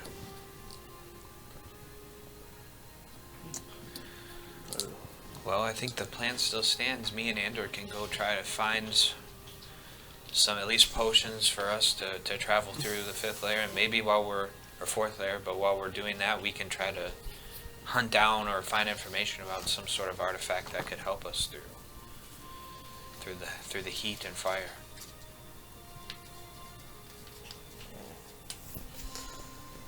Maybe.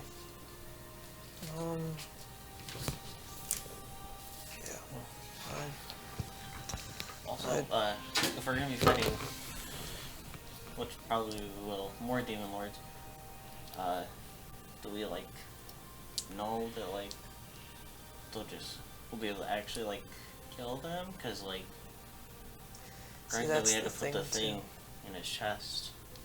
I'm wondering if we have to figure something out with that too. Yeah, Maybe we don't have to kill them. Maybe we just have to Contain take them? them out, like Greg did, and then he was like reforming. So maybe in that window, like just enough time to. just enough time to destroy the beacon before they reform. Maybe. I don't know. I kind of want to speak like, to would that even like? Adrixir and see what maybe his take is on some of this. I know they're not too sure on how the hells fully operate, but maybe they might be able to give some insight. I'm sure I studied the fucking thing. We didn't have time. Do we know anybody on this plane that delves in like dark magic that would we could potentially interrogate or find and ask questions? The last Everybody major like that. necromancer we Yeah, I think you got rid of that guy. yeah. Is there anybody else, any followers or disciples who have even slight information about how to? Our whole plan so far has been any. Just don't make sure you don't step on it. There's a mini behind you. I think it's nearest. I don't see it. It's like behind your back, right? It's way back. Oh, I see it. I'll grab it. Ryan's definitely stepping. Our whole thing so far has any bad person we've found out or come across, we've kind of dispatched of. So At least anybody who's like somewhat. magical or anything like that. Yeah, We've only imprisoned like a couple people. yeah, and they're not Actually, it gonna- might just be one. Yeah, and they're not gonna help with this. Leland's our only prisoner. Who? Leland is from He was a really early on. very bad man. He's a He cool thinks that guy. I'm his best friend. No, he's a cool guy. And they're best friends. They are. Well, we can't talk to this. He won't know anything. No, he won't. He's just. He was just a thug. Yeah. It's like mob boss kind of thing. Yeah, he kind of got split heads open with an axe. And compared to this, it's Well, ever since I've joined you, that doesn't seem very out of the ordinary. Yeah. It Fought was really. Krakens and It seemed really crazy when we lords. first seen it, but now it's kind of. That was just another man. yeah.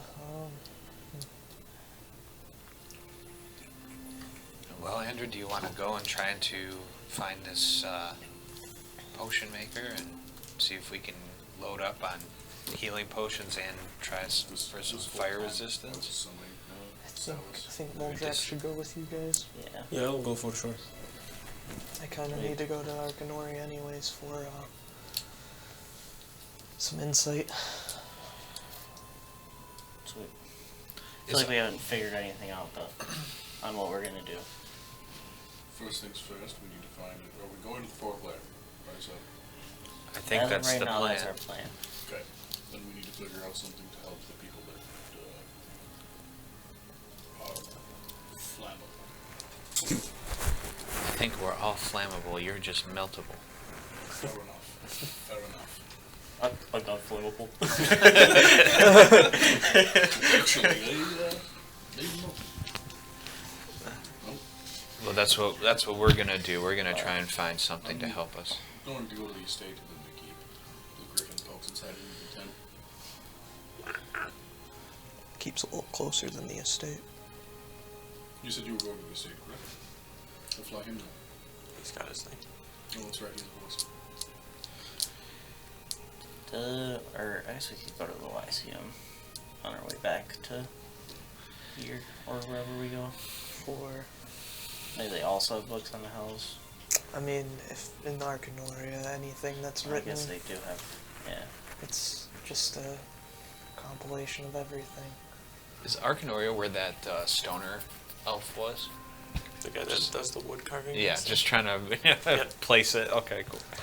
It's a Also the place magical in the floating sky. city. Yes, I remember that part. I just didn't, the name. I'm still getting No. used to that name.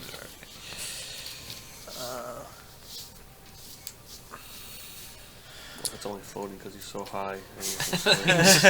You just see him It's him all underneath. He just lives in the crystal all day. He just manifested it. Was it an elf or I thought it was a It's a hobbit. gnome. He's a high elf. A gnome. Okay. He's high. No, he's a gnome. I know.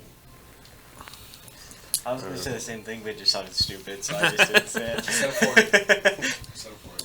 So we all have our plan. When do we want to meet back and where? I'm gonna assume the estate. I say hopefully the home because that's where I'm going to be. I'm not going to know where to go after that. Oh Why yeah. not we- just come back here? I feel like every time we go to leave to the house, we should probably like talk to them here, so they know what's going on. We could all meet at the Well- house and then come back. So here's the thing. I guess we could do In that. order to leave to the fourth layer, if we're going there, we're not just gonna come here and then we're gonna teleport somewhere and that'll be it. Like we're gonna have to come here, gonna have to go for a journey back to the temple of Yarina, and then go through the portal there. Jesus. There's a That's good. So where's the portal again? in the temple of Yarina. Where's the temple of Urina? It's not I- Zaxria. There's like we found like four North- of those things. North, There's like the north, white north dragon of the one. redwoods. I was about to say that's Okay, I was gonna say there's a white dragon portal. Then the Harbinger Dragon portal. We destroyed that one. No, it's there's still there. there's like a portal. Where does that one go? Some barracks of some sort. I was just wondering if we were going to the side. So I'd rather not go through something that we're completely unsure of. That's right. Although some things to think about in the fourth layer are a lot more tieflings, which means a lot more magics. Fire, lots of fire. Oh, like, are we gonna be okay if we like go there with like shorts and t-shirts? I don't think so. Or, like, I've seen the humans in my desert apply a salve to their skin when they turn red. It helps them. So maybe our herbalist has something like that. maybe. We'll see. She probably has something. I mean, Or the we'll heat know in the how to make desert is a something. lot different than the heat of lava. I'm He's- going off what my character knows. That's all. What if I don't wear a shirt? I feel like you're right. Then you don't have a shirt on. I don't know. Or Help? armor. I'm wearing one help. Listen, I Or don't know. armor. I don't need armor. Listen, I don't Please know swear. what to expect. All I know is what I've read. Okay, that's fair. Really wet clothes that are cold, wet, cold clothes. That's how you get a steam burn. It's gonna be Let me worse. know. Yes. Do you know anything of foreplay? Bits and pieces. Like, Well, it's changed rulers over the years. Most recently has become a domain for Brunnax's plaything, or pet, if you would rather. and what would that pet be? I only know it to be called Rhaegon.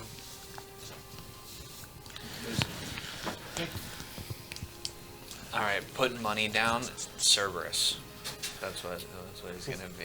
That's, Also, that's my you guess. your, Changed it. That's He just my changed guess. it. He just changed it. He's like, Your shield. You have to. I think you have to spend time to refuel it. To some degree. It doesn't just. It's in my We gotta gas it up, buddy. I forgot to bring the book. I'm sorry. It's in your book. I thought it was in your binder on the back. No, it's in the book. All right, that's all right. If That's you my need to bad. if you need to do But I that, don't remember it saying anything about having to charge or maybe it. it's just a day. It just, yeah, it said something like, it just takes 24 hours and then just, boop, you talking about Rain Ranch? Young Ram Ranch? bam, Sheesh. yeah, yes. Rain Ranch. Ram Ranch. Who's that? Even though they call him Ram Ranch, they love him. So just Yeah. He faked your they'd probably be. We done all without love him. Ram Ranch. Cowboys. Oh, and But even if you have to dedicate time to it, we'll just say that you did because you're gonna have time. Right. Okay, so do we all have our missive, and where are we meeting back at the estate to go to this portal? I think I want to say here would probably be the easiest, if you guys would be able to make it back here. Well, I'm gonna keep making shit until it's time to leave. So someone's gotta come tell me when it's time to leave. How many days by his flying travel does it take to get from Teneveth to our state? From Teneveth to Our state. to your estate, like 3 days. 3 days. So I mean, you guys think 3 weeks would be enough time for everybody to get done what they needed to get done? Might be too much. Yeah, maybe like 2. It'll probably take us a week or two just to get to this temple. So I say 2 weeks. 2 weeks time. Understood. Wait, 2 weeks? Wanna go to another- 2 weeks to get there, or 2 weeks to meet up? What? To meet up. 2 weeks to meet up. We'll meet back here. That gives you Good listen. what, a few Good days to get to listen. the house. About a week, a little bit over a week to About make a week to things. work. Is that enough, or do you want more? Sandon gave me something to help speed things along, so that should be alright. I mean, we can give you another week. I'll be fine. Okay, 3 weeks. Meet back here. Gives everyone more than enough time to get done what they need to get done.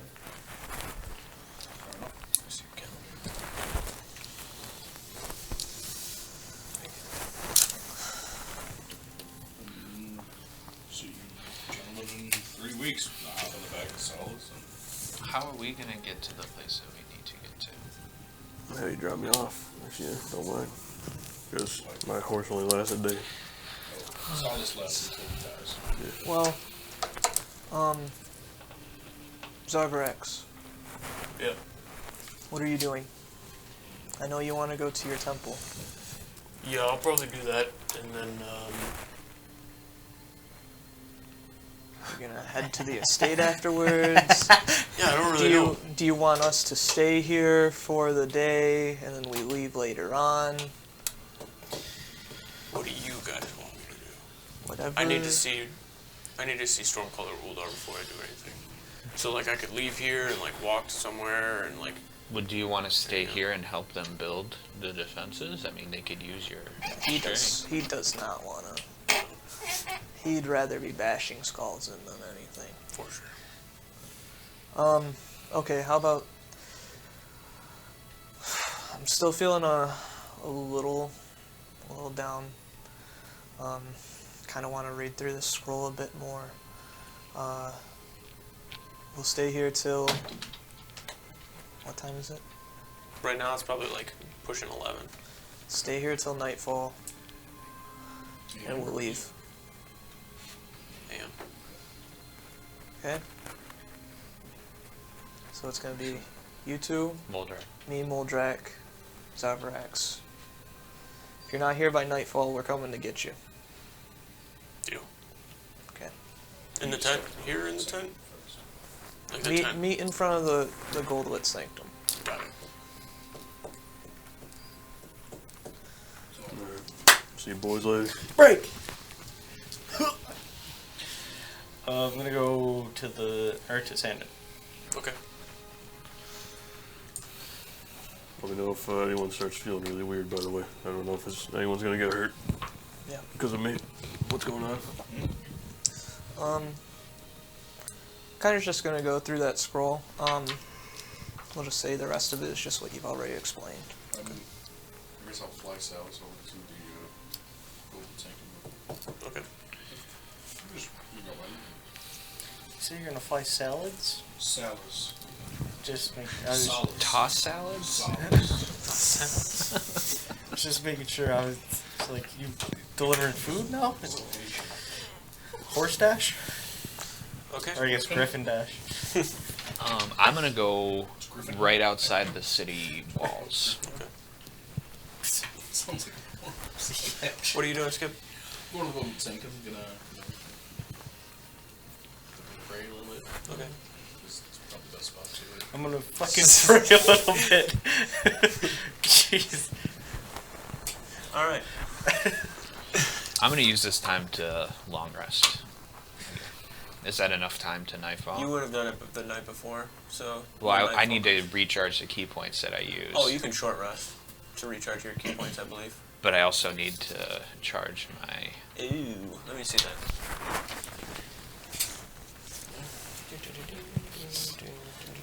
Okay, so you would have already rolled this? I once? did 5, yeah. Oh, so this was 5 that you got. Yeah. Okay.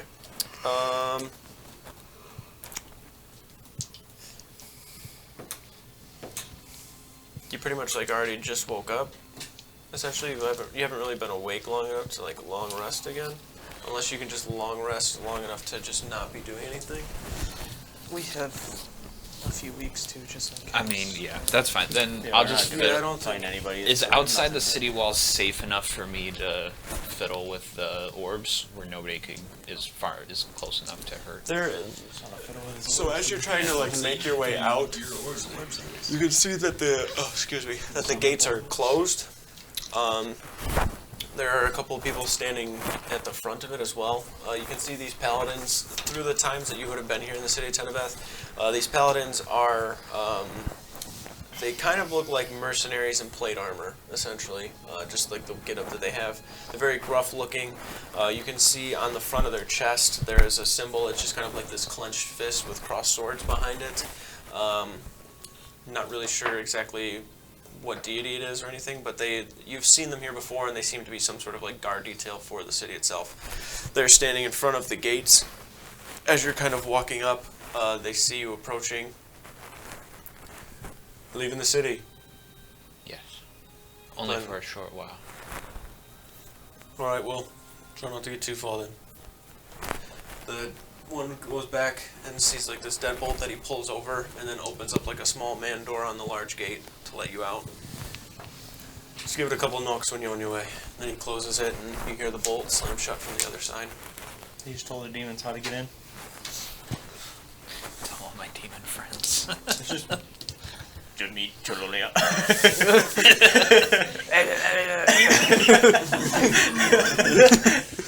Oh, he's back. Just do one of the... Turtle guy. All right, Shalani, how much time are you spending out here doing this? Well, pretty much till I need to go back, since I can't long rest. Okay, just roll a d20 for me. Is it still cold outside, or is it? Yeah, it's cold as fuck outside. Just straight D20? Yes. 16. 16. Okay. Which orb are you fiddling with, per se? The The original. left one. The very first one? Yeah. Okay. I feel like I know more about scarier that one. Yeah. Just, oh shit! So did you Shatters. take, The monster manual home too? No, I did not. I have Tasha's, Xanathar's, and a player's handbook. There's one right there. oh, that's probably my... I think. That's No, probably. this might be Shab's monster manual. Or it's mine, and Shab just marked where the steed is. I think, The I fuck, think that- Shab? I think that's how it went. I had two options there. Which one was it? It's yours. It's Mark- mine. said You yeah. marked it? Okay, because I said two Dude, things. I he was just answered trying your to- question. He said yeah. God. Did. It's crazy. Let me feel crap. Answered already. Okay? You stop. All right, Cholonia. As you start messing with the orb itself, You get sucked in. Just switch souls. Just leave me to play with my balls alone. Just I'm doing it on my own. I got away from all the other people so I can be in private. Melania can no longer step foot inside any orphanages. as you or are schools. holding the orb, you are 500 yards. just kind of holding it and focusing on it. Excuse me, sir. You're gonna have to stay out of You're out here for about an hour or so before you begin to just kind of really hone in and focus. You spend about 10 minutes of time Pencil before you mustache. feel this burst of energy from the sides of the orb, and like this kind of deepish purple energy that resonates and breaks outward. You hear this kind of like, and you turn kind of to look behind you and like next to you very quickly, and then you can see coming from the shadows along the side of the wall with these kind of horns going back, the same shadow demon that you encapsulated inside of the orb takes its claws and is coming forward, and there's kind of like jumps out towards you with a claw. Punch him. So, it's going to do a quick attack against you. Wait, did you read it? I don't think so. 13 to hit you. Misses. Okay, so as it comes to like slash out towards you, it goes and swings, and you just kind of like duck back. Can I? Do they speak Celestial? Is that the language? No. Give it a fucking. It actually does not. Like any Well, it language. speaks. I understand all languages, Say so emo would I be or able to? emo? Yeah, it doesn't seem Thought like you it's were trying to speaking figure right out what now. language It it actually speaks. attacks you again. Oh, okay. Uh, 21. You can only That communicate hits. with him with early 2000s rock songs. I'm going where those demons are. That's kind of a vibe. You take 20 points of psychic damage. All As right. the claw doesn't cause this like visible rended wound on your chest, it hits into you like from before when you guys were getting attacked by it, and you just feel this pulsating energy hit to your forehead and kind of resonate from your chest outward, like just huge pressure and force. All right. I'm gonna hold up the orb and I don't know, communicate whatever language I think it might understand. The orb that it would have been in, is that what you're talking about? Yeah. Would have just broke and became. Oh, okay. the shadow demon. So yeah, no, I'm just gonna deck him then. Okay. I'm gonna Make an attack. Go ahead and take your attacks. So you technically have demon Pokeballs. Cool. So it is No. 14. But they don't fight for you. 14. Yeah. That Demon hits. pages. All right. And then I'm gonna spend the 2 key points now to do the 5 attacks. Okay. So that was 1. 22, That's good Hits. money that you're making right now. Jesus. 17 Hits. hits, and 27. Okay, Hits. so one more. Get it out of your business. 24. Bras. So it takes 17 damage off the get there. 10, 18, 26, 33. And 33. Dice games are stupid, bro. 38 altogether, 38. plus the 17. Okay. As it takes the first slash out towards you, you just kind of collect yourself, and then one of the slashes catches you off guard as it comes upward.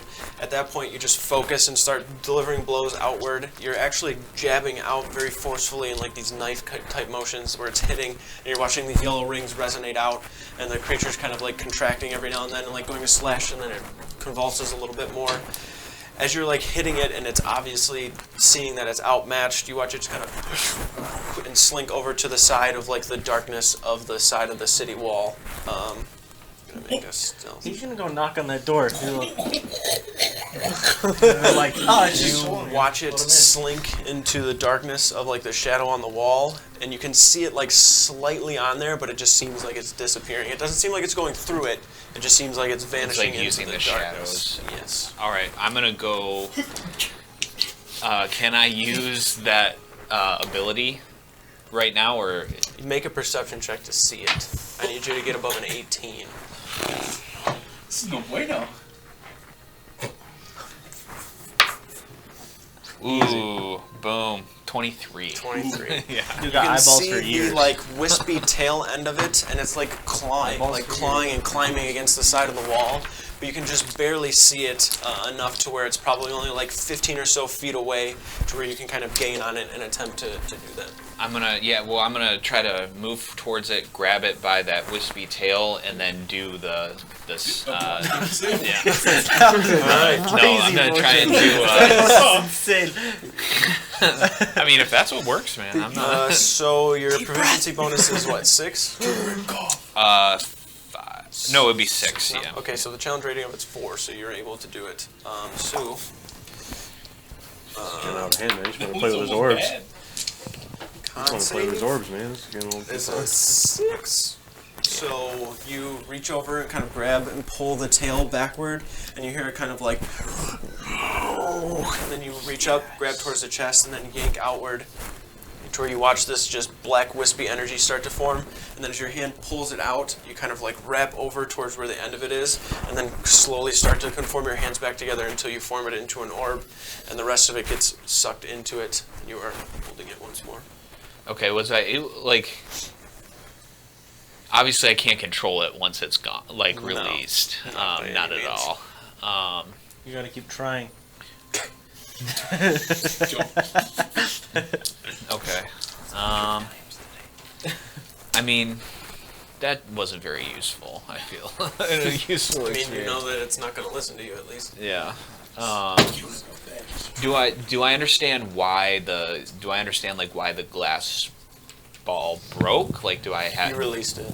Oh, I just straight up Yeah, so like. now the second part of the soul potato thing, you can reactivate it after 10 minutes of ritual, causing the contained soul to either go to its appropriate afterlife or take over the nearest possible vessel. It being a shadow demon, it doesn't need a body. But I can have it control another person. It was almost bad. You can release it so it can control another person. You understand that you have no control over whatever soul Is you're this containing. showing me as bad arc? All you are essentially doing is containing the soul within. So I could have it contained in like a person per se, even though I couldn't control that person or an object. You don't Even? need the per se. There's a lot of persons. We've had enough issues with demons and inside of people. So I can I think possess what he's trying somebody. to say is No, like, like, when you release right. it, it's going to search for a host immediately. Correct. I don't get to choose that host. Okay. The big takeaway more from it party is like members pretty much and- all you're doing is putting the soul into a stasis. Your soul trap. I'm just not sure I'm trying to figure out how that would be useful. Like Just catch them, throw them in the seasons. Maybe in if combat. Catch them, sells them. Maybe if someone dies, you're able to just be like, whoop, what's up? Got you. Catch your You know what soul. I mean? Okay. And then you'd find someone else's body. Here you go. You're alive again. You know, maybe that's the use for You're a it, something necromancer like- now. Yeah. Apparently. You've evolved. I It's mean, not that would be- necromantic at all. Yeah. Taking somebody's soul out of their body and putting it in somebody Well, I'm else's saying, soul well, or in this somebody else's guy- body. Well, That's in- literally. I think that's the Oh. description Well, of necromancy. I think what he's getting at is I'm saving the soul soul of from somebody somebody who who just died. I'm not taking it away from Yeah. them. So, I'm, like, say Andrew It's dies. like Thriller Bark. You got like a small window where you can go up and like grab his soul so that he doesn't actually die. I don't know why we chose Andrew. but I also already have a ritual to do that. I think Okay, what I was saying is that's not the necromantic part. It's when you What? shove that soul into Taking somebody else's body. an unwilling body. You can't actually shove the soul. If I release it, that soul's gonna choose Either- whatever it wants to You go can force to. it to go to an afterlife. It does one or the other. Oh, so you may just have an Andrew in a ball, and as soon as you let him go, he just goes to heaven. Maybe that's depends how good he was. Well, Would that be the soul's choice? That's weird. He might go back to get you. I'm just trying to figure out how to use No, this. that's a weird. I just walked in Yeah. to dap him up. You said you're gonna print a card out for me to. I knew I was coming back to Yeah. here, That maps brother. out like what you can do as an action, and then what happens, and what you can do to release it. Okay. Alright. Well, I guess I'm going to just meditate on that and not play with my On it? balls. Play with your balls and bad things happen. Always play with your balls. Kind of is a form of meditation. At least he did it in the sunlight, you know. Normally you want to do it in the nighttime. What? Play with your Oh balls. yeah. I don't have that kind of You shit. catch a charge, you do that shit in the daytime. You just see one of the guards like looking through a split in the window. Like, You would have been doing that in You're the gonna try nighttime. to That go thing back would have in? been gone. I You're gonna know. try to go back in here and pull out a list and say you're not allowed within 500 feet of a holy city. Any children's area. Yes, you're not allowed within 10,000 feet of a fucking orphanage. All right. But within the meantime, that. you Fucking eventually... orphanage? Aw, dude, come on, man. Why'd you gotta take it there, bro? Dude, that's weird, man. Wake me and Kenny. He's going back to fucking Kenny. Don't tie it this time. At that time, I'm gonna tie it. Connor, Chelonia, Zarvrax, and Moldrak, you guys are just kind of hanging out, waiting Your- around until your it's time mic's to also leave. attached to You that, get so- let back into the city without issue. The two of you, after you go into the sanctum for a little bit and take a bit of time to pray, make your way out and to the estate first and then the keep, right? Is that To what the you're doing? estate to drop him off, yep.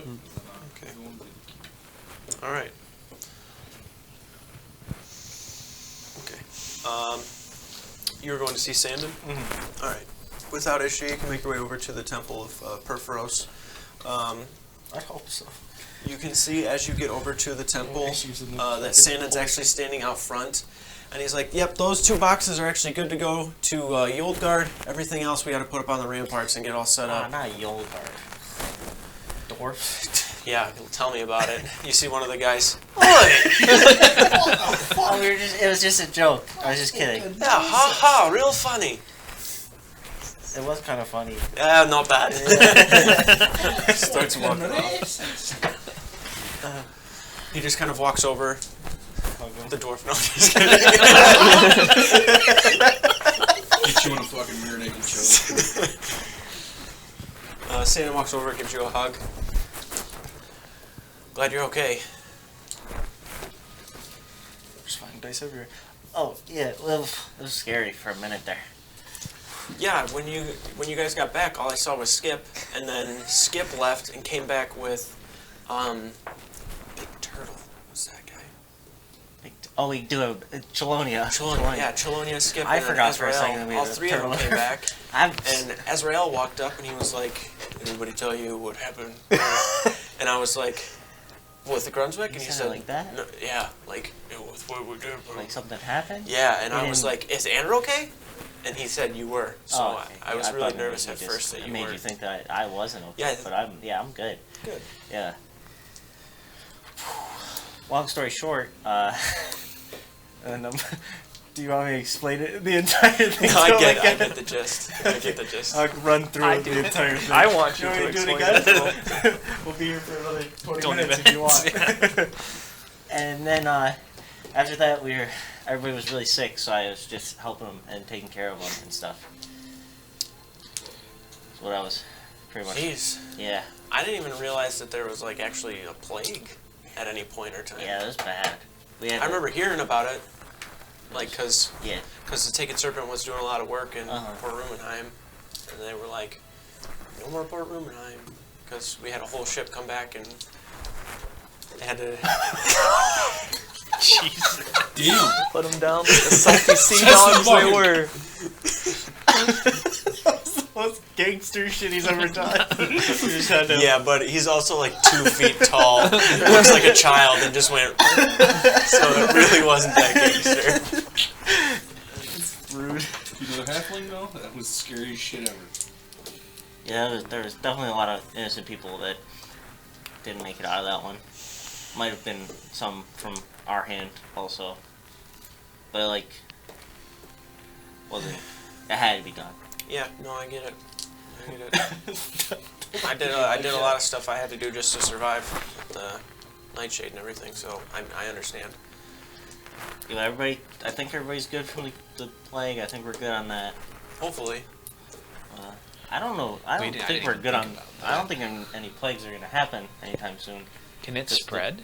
The plague? Yeah, it's At a certain point, yeah.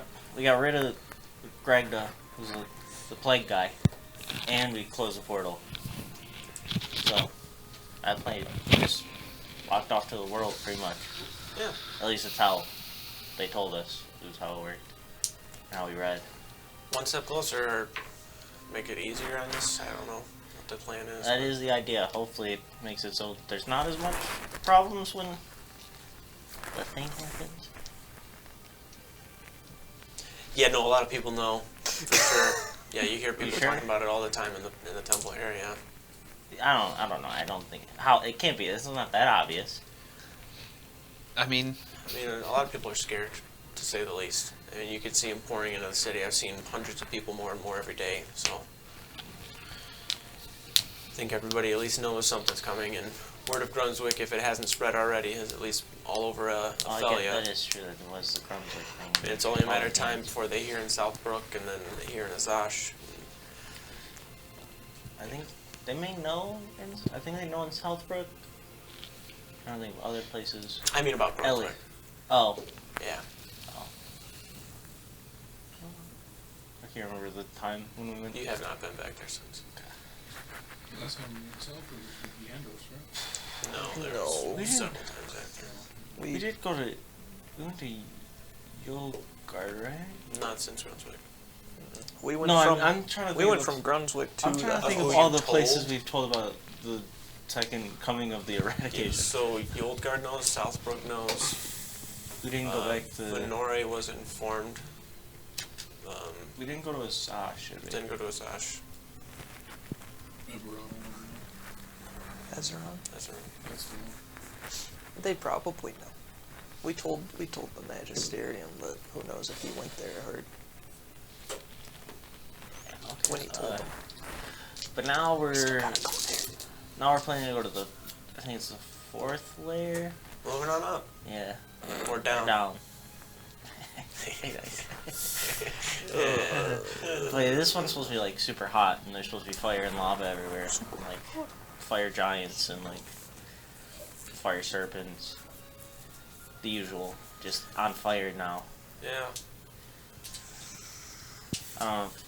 I guess it's supposed to be really hot there, and I'm not really sure how we're supposed to really like make our way around there. Bring water. It's a good call. Yeah, it'll probably help. I'm not saying it's the end all be all, but I didn't think we'd be able to walk through like an acid plane either, though. So I think we'll be able to figure it out somehow. I mean, how are the cans going? Good. I think we pretty much got everything done for here. I made a couple of kind of rail systems where they can slide along and move a little bit better. Gonna just make it to where it revolves around the whole top, and they can just kind of move wherever. That's kind of cool. Yeah. Haven't really sent much out besides the 2 we just sent to Yoldgard. It's kind of getting to the point where we're just trying to make as much as we can to send them out, and hope it helps. I don't know. We haven't really made much. Think it will. Think it will. I don't think we have much ammo for here either. There's probably only like 100 cannonballs. And like you say 100, and you're like, wow, that's a lot. But then it's like, if I've got 10 of these cannons and they're each shooting 5 like a second, you know, how am I going to even be able to? Well, it's probably from what we've been told, most of the run's gonna be here, but we'll also be here. So I don't know. I think 100 cannonballs will at least help a decent bit. But it should be good. I think we'll be fine. I don't know though. Yeah. You end up making any of Azrael's stuff? That he had? Yeah, I sent it to the estate. Makes sense. Gave him a little doohickey to help him with at least ammo. Oh yeah, the little like imprint thing they just told Yeah, us like a about? little crimping machine or whatever. That's what it was. Press, I don't know what you would call it. Mm. I don't know what it is. I just made it because it helped. Isn't that how it works though? If you make it, you get to name it. Yeah, You didn't name it. just called it a doohickey. That's called a doohickey from now on. Alright. I'll tell them. You gonna be leaving here soon? Yeah, I think that's the plan. I think we're leaving at night though, so probably just hang around. Alright, you wanna eat something? Hang out a little bit? I can eat something. Alright. Any good place to eat here? Literally a church now. I've been making some weird Church's chicken? potato Church's chicken. food. Chicken potato? Like a soup? Or just like... No, it's like dry ass chicken and like kind of stale potato, like they're hard potatoes. Perfect. You want to go like out in the woods and we get another rabbit? I think I'd rather eat the chicken than the potatoes. Yeah, me too. Yeah. All right, come on, we'll go back up. All right. At that point, you and Sandon kind of just go off, joke around, kind of like old times, relax with one another, eat a meal, joke a lot before you kind of say your goodbyes as the sun starts to wind down. And you reconvene with the rest of the group that is still here in Tenebeth to go to Arkanoria. You guys meet in front of the Gold-Lit Sanctum and go and find a source of water hidden away and kind of pop the coin in to go into the portal and make your way into Arkanoria. The two of you fly over towards the estate. It takes you a little more than 3 days to get there. Flying from the estate to the keep is like a day at best. That's like a little under a day. Well, the whole way, like, there, you have to stop and all that shit, and every time I do, I have a problem. Okay. 5. That's a fail. And you're dead. 19. That's a success. And you're back alive. That should finish the week, right? No, that's the same. Still good for the week. 8. That's a fail. No, that was the Oh. the table. Sick. Is that the one I'm thinking it is? Yeah. Brian's cheating. Yeah. He's reading it all. He's reading it all. Brian's reading it all. Jesus, It's up there. It's a secret. Okay. So this should be starting a new week, at least for the two of you, correct? Yeah. Get there on the 36th. Yeah. All right. Right there is probably where we're gonna leave off this session. That way, when we get the rest of everybody next week, we can all go through and do our appropriate things. Thank you for watching, and if you are, make sure you're following. I think this is Cat and Vacuum. Thank you for following. We appreciate it. You get put in a giveaway. Once we reach 100 followers, we get the most recent D&D book that got released. Also, check out the YouTube. There's a bunch of podcasts and VODs all the way up till episode 80 for this campaign on there. Some other D&D stuff and RPGs. I think that's it, though. So we'll see you next week. Thank you. See ya.